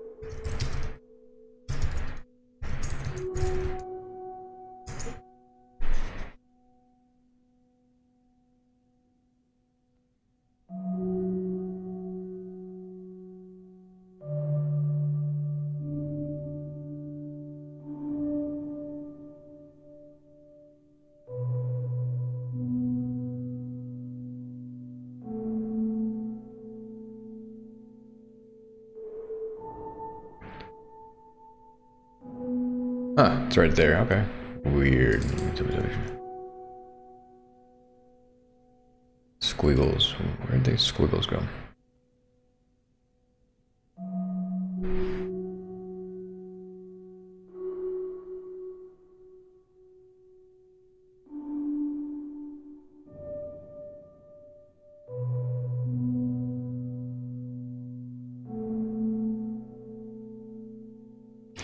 Let's see if it runs, but yeah, my pi's raising errors. Sometimes my pi's are like erroneous errors. It's a yellow one, it's not a red one.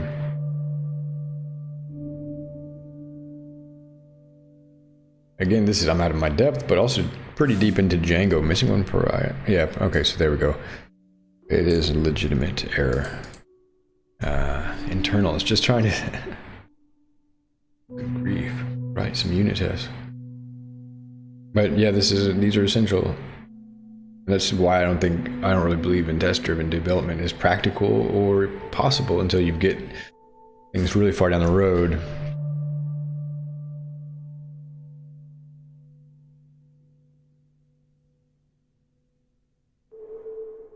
Interesting. So just a lambda function makes sense. Oh boy.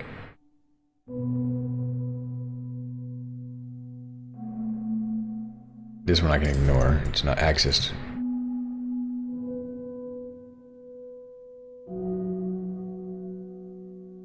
Subtle. This is just off the first view function. Haven't even gotten to the other view functions. And at this point, I'm tempted to save the session to the, okay.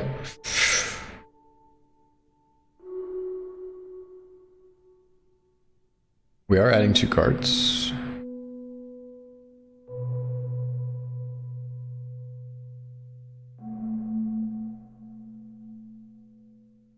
It also gave me an updated test cart detail view method. Maybe I should just go with that.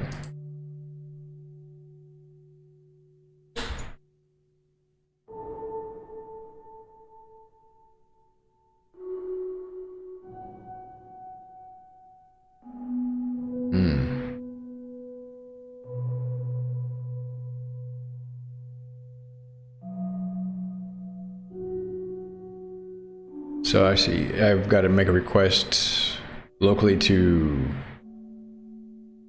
instantiate the cart with the products. Then make another request to view the cart and run it through the same middleware. Boy, there's got to be a simpler way of doing this. Something with this amount of verboseness. Maybe because we're using sessions, that's just the way it works. Your tests with sessions that involve sessions just need to be really verbose. But it seems like I'm doing something wrong here.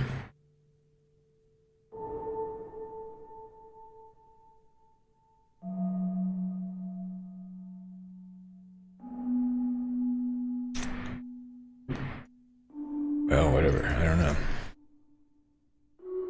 And I'm just too ignorant to even know what I could be doing wrong. We absolutely need the help of a higher, experienced co-pilot.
Going back to the drawing board.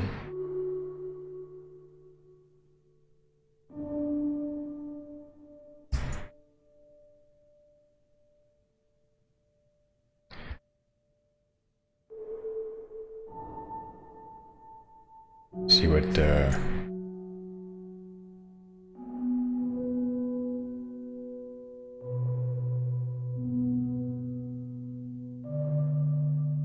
do I get from Copilot?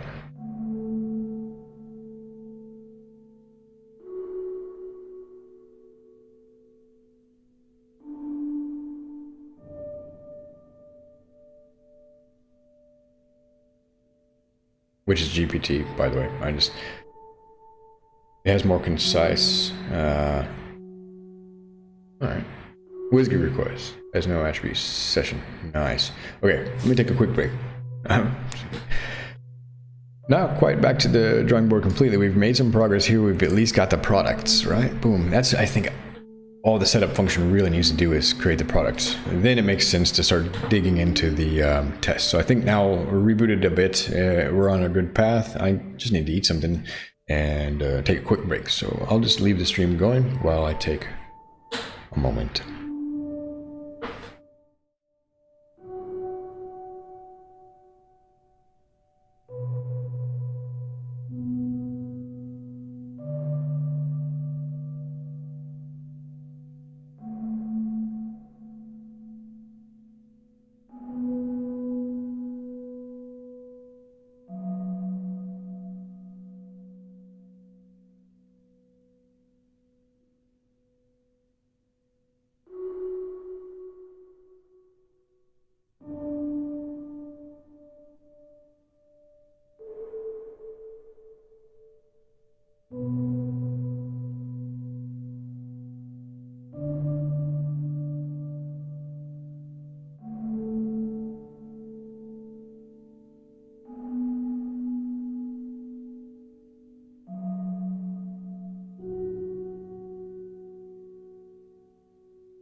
Okay, thanks for your patience.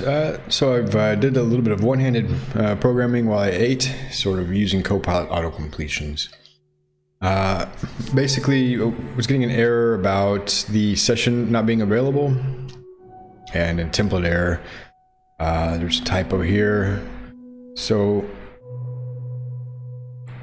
essentially, we're making sure everything has the middleware available and that our products are in the cart in the middleware. And we have one new error, and maybe a semantic error in the test. This, for example, add product form might not need to exist in the test, in the template. If I view the cart detail page, are we using that variable? Let's see. I think actually we might be, in order to allow the user to change the quantity, for example, remove an item from the cart. So that's probably a pretty easy fix. Something I just, nope, it's not there. Okay, so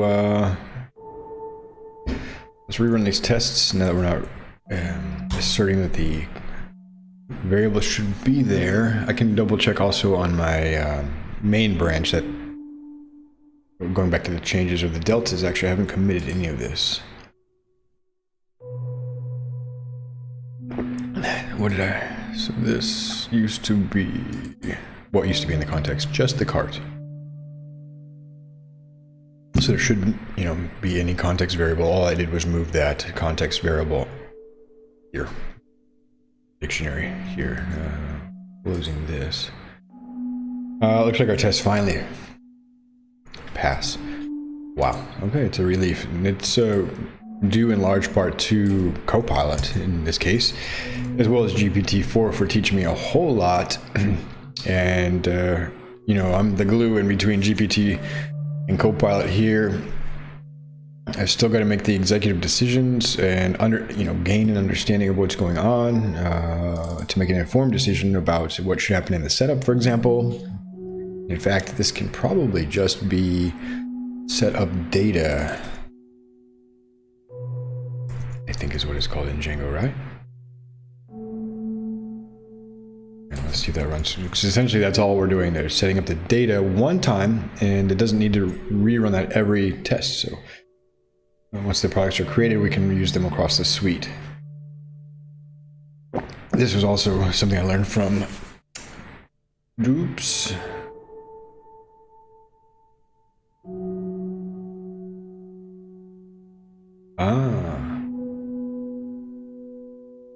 Okay, no problem.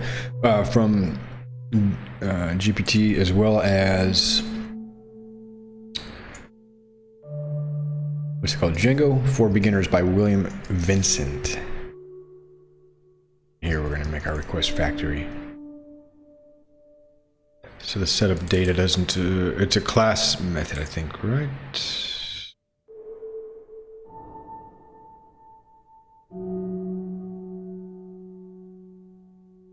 Maybe? I'm not sure if I'm doing that correctly.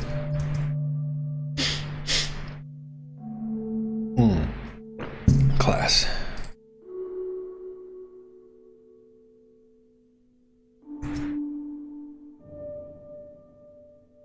Come on. Whoa. Yeah, I had some working tests and now I'm breaking them, but I think this is this is the idiomatic way of doing this though, when I would be needing to fetch them. Yeah, yes, okay. Yeah, it won't work.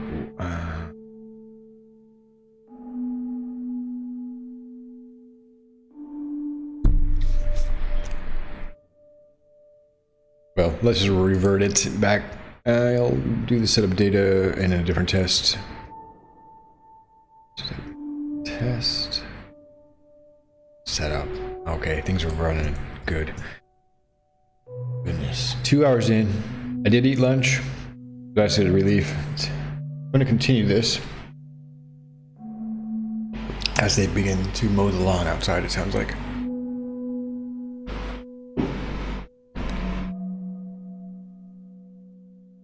looks like that's not coming in the audio input, so that's good. Wow. Wow. So let's commit.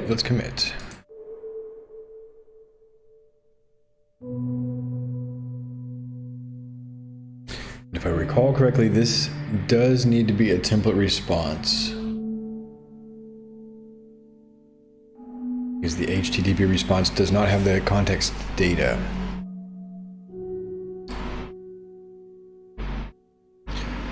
Am I using the product factory in the tests? Yes, I'm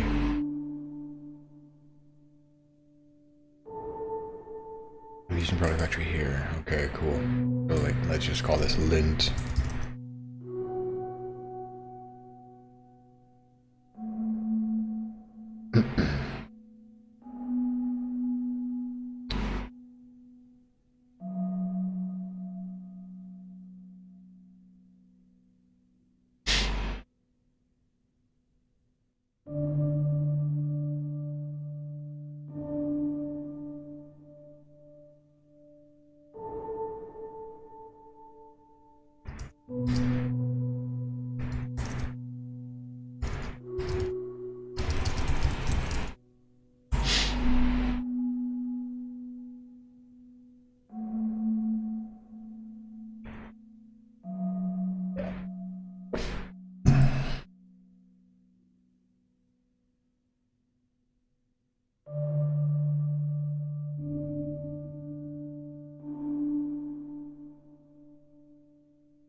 We'll go ahead and publish this branch.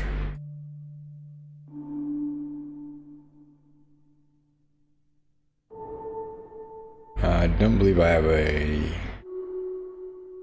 GitHub issue to track this work, so we're just going to create a pull request here to get some feedback and run our continuous integration pipeline.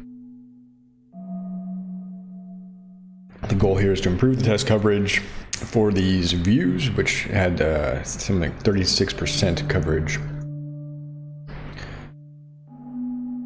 Typically we should be working against an issue, but today I just want, for brevity's sake, to just dig into the code. So we're working here, views.py. We've added a test finally successfully for the cart detail page. Now let's see here.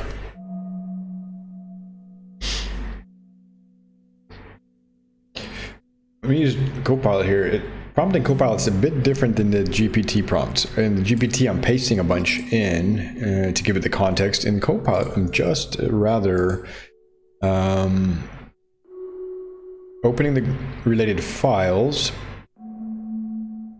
such as the view here, and I'm going to be looking in the tests.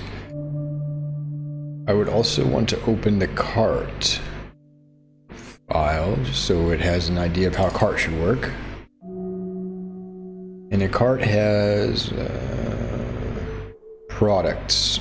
Okay.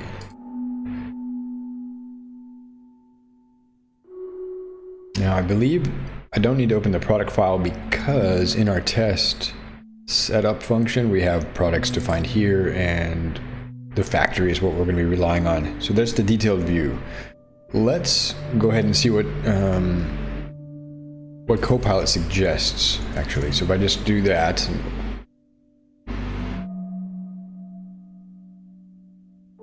all right, well, let's see what Copilot suggests.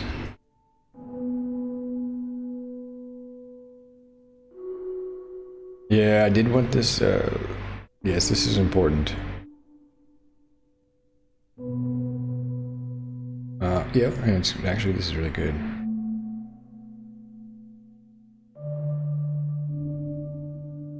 That might not be correct, but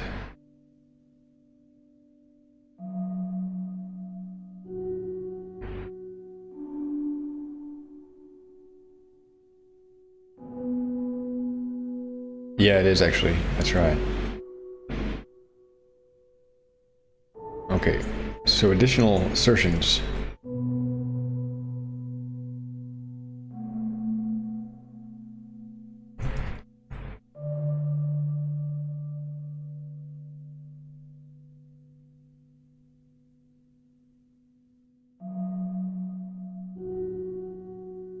Okay.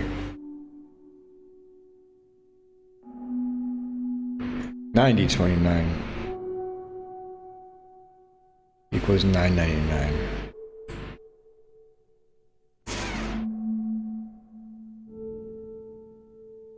Okay, that's actually a good catch. We've got one item, product one, that does have a price. 0 price equals 999.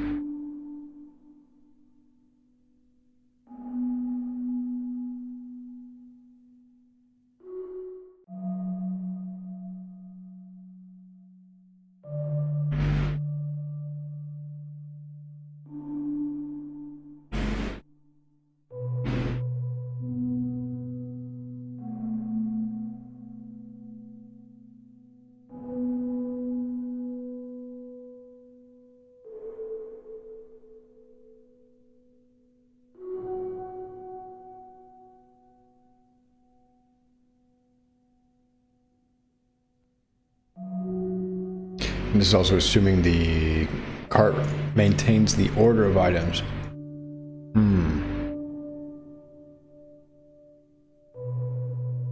And 209, this is when it's failing.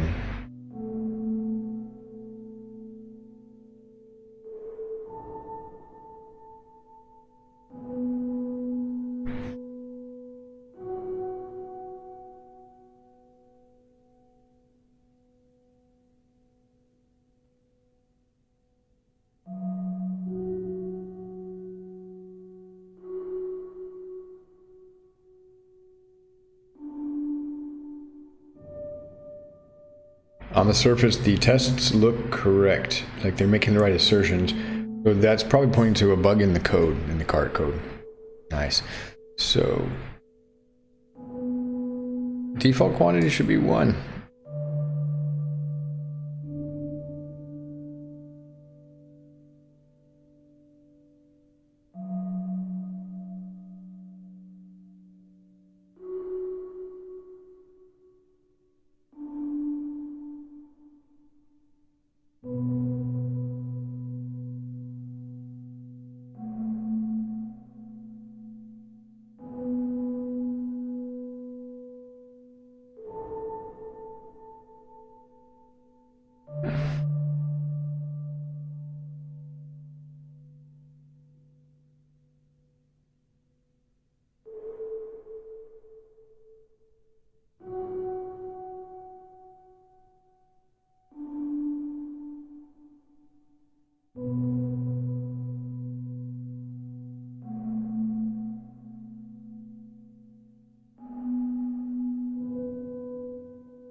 The weird thing is, the other cart tests are they still passing?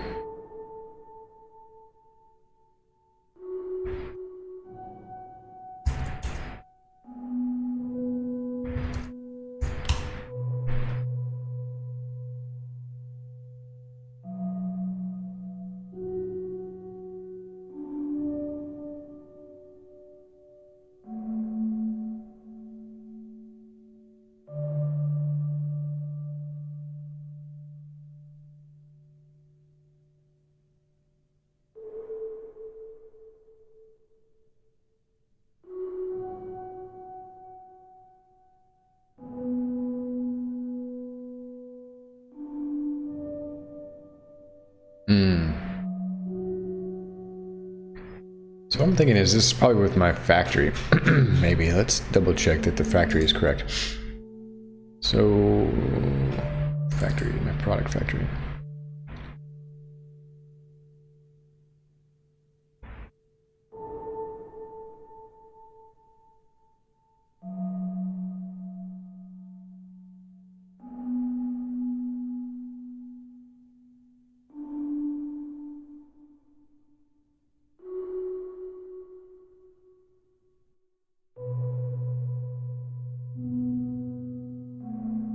Wait a minute. One moment here.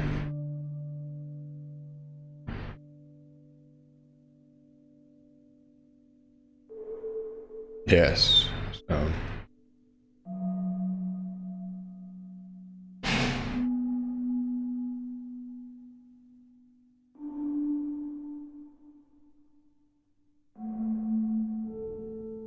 These are non-deterministic. All right. So I can't make a... Or they're deterministic or whatever, but they're generated automatically, right? So that's the problem, is I can't make an... how do I assert then? How do I assert?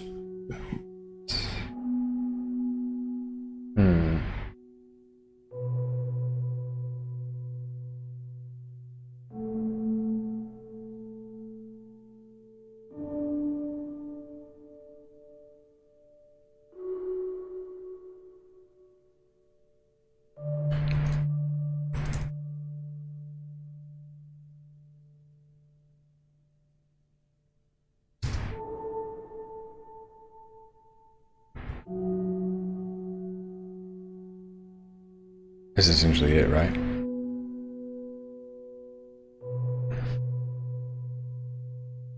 We'll come back to this in a moment.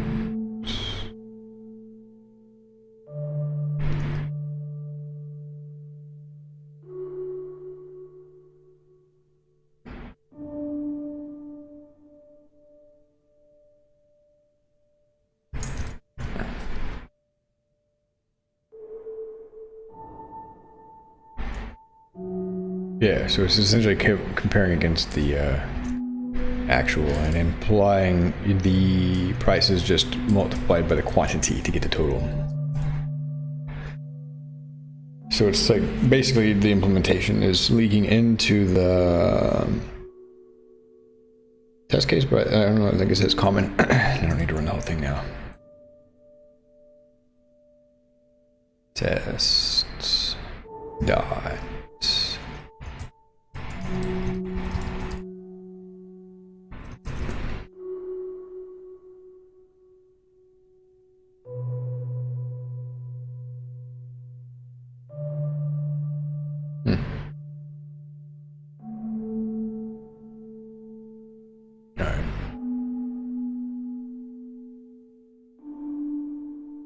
Right. Okay. So what we need to do is just use variables properly.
it's just car items.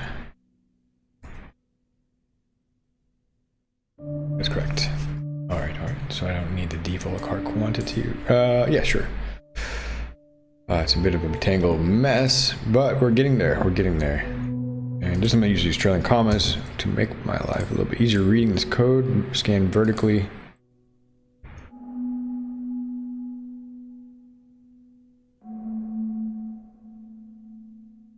See what I'm comparing, right?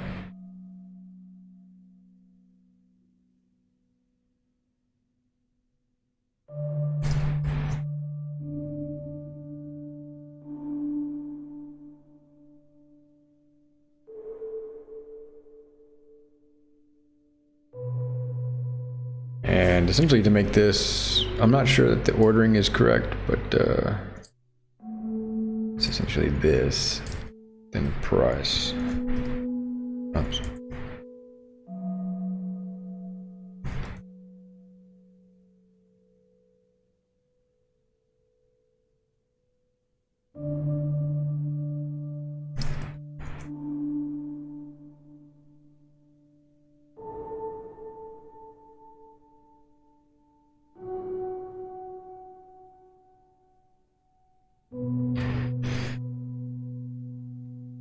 Alright, so now we've got non-deterministic pricing.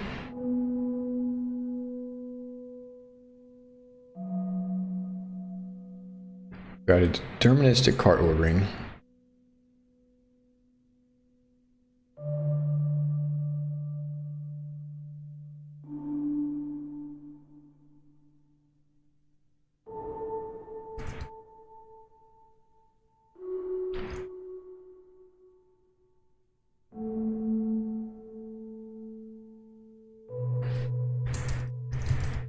I don't know. It's... Oh, okay.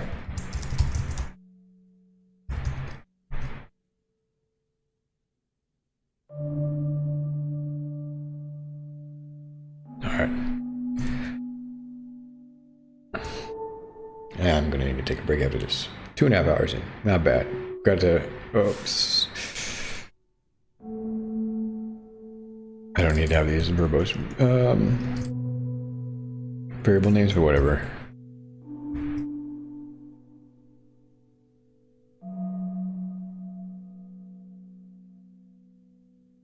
Next we can then test a remove and add. They won't involve so much calculation, hopefully. Yeah, it won't. Just making sure the items are in the cart. Wow. Okay. Ooh, got it running.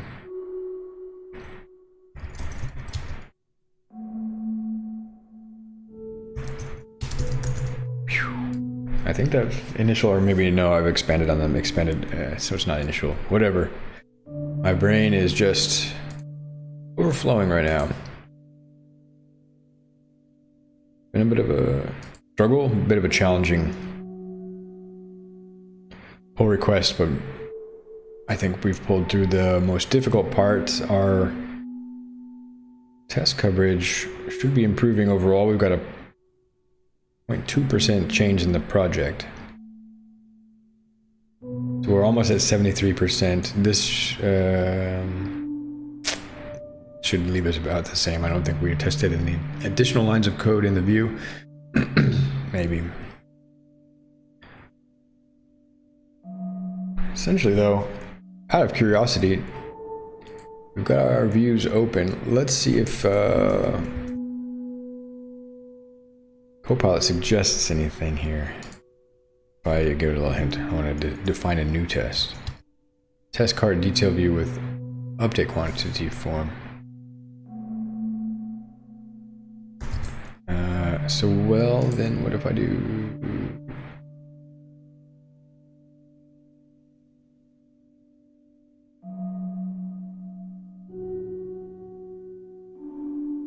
You know.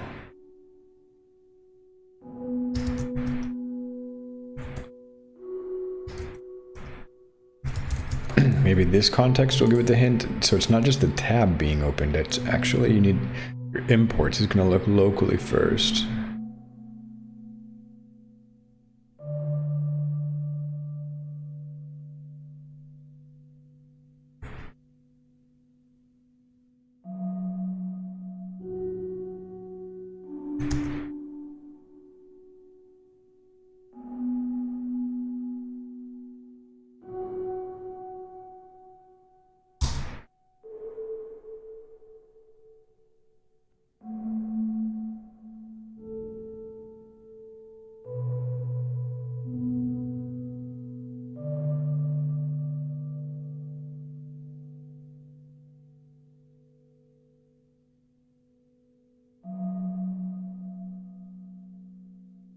302.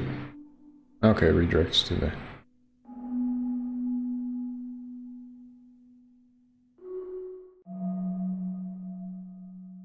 detail page. I don't even know my code. It's been so long since this was written, so yeah, in fairness.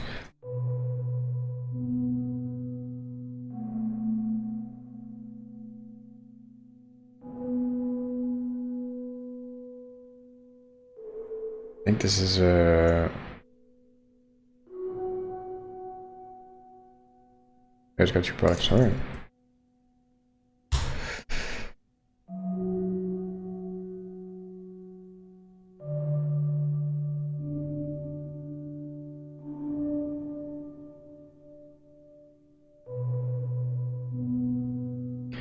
Brings us up to 62% in our views. Test coverage, very cool. 405, 268.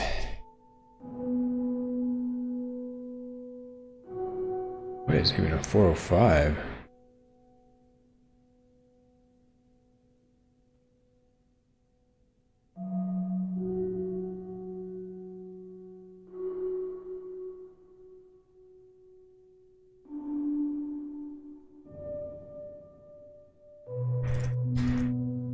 Something on the user end. Method not allowed. Ah, yeah, okay.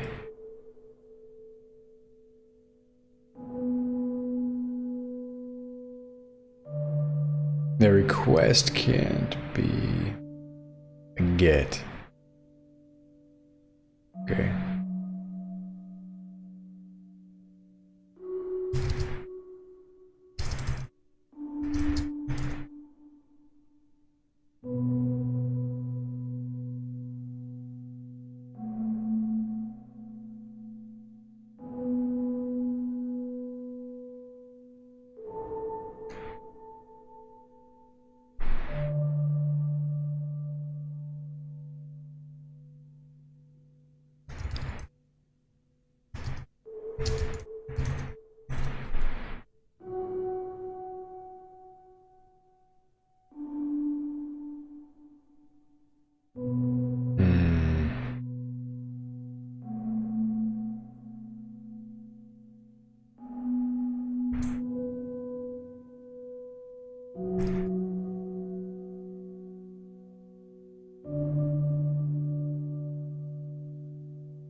Whoops.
Ah, okay.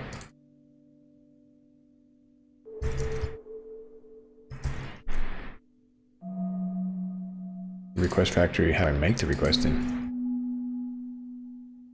I see I'm adding the, session. Push response, okay. Okay, one moment.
All right, just one last run. I'm probably gonna have to leave this as it is. Pretty close. I think there's just minor semantic errors going on here relating to the session. Middleware, yeah, we'll work it out. Interesting. And then I've got all my arguments to add is incorrect. Okay, so it does take a product ID. No problem. Product ID, keywords, product ID goes in the URL, and then boing, and then the body, there's that, and then hoova. Okay, well, I've got to go though. I got a friend meeting me downstairs. I don't want to keep them waiting. This has been another episode of Tech with Briley, live code session where we've been working on the Western Friend project. We've made some overall good progress, increasing our test coverage by 24% in the views pie, and it looks like we're just into the point of failed assertions now. And on our second view, there's 3 views here in views pie. So with a little more effort and focus, after a bit of fresh air, I think we'll be good to go. Thanks for stopping by the chat, keeping track of this account. It's good to have familiar usernames to chat with, and good advice. Thanks for the good advice about the difference of using the Treebeard well-structured model tree versus the generic test factory approach. Some of the trade-offs there. We went with the well-structured model tree in this session. All right, I hope you're doing well and have a great day.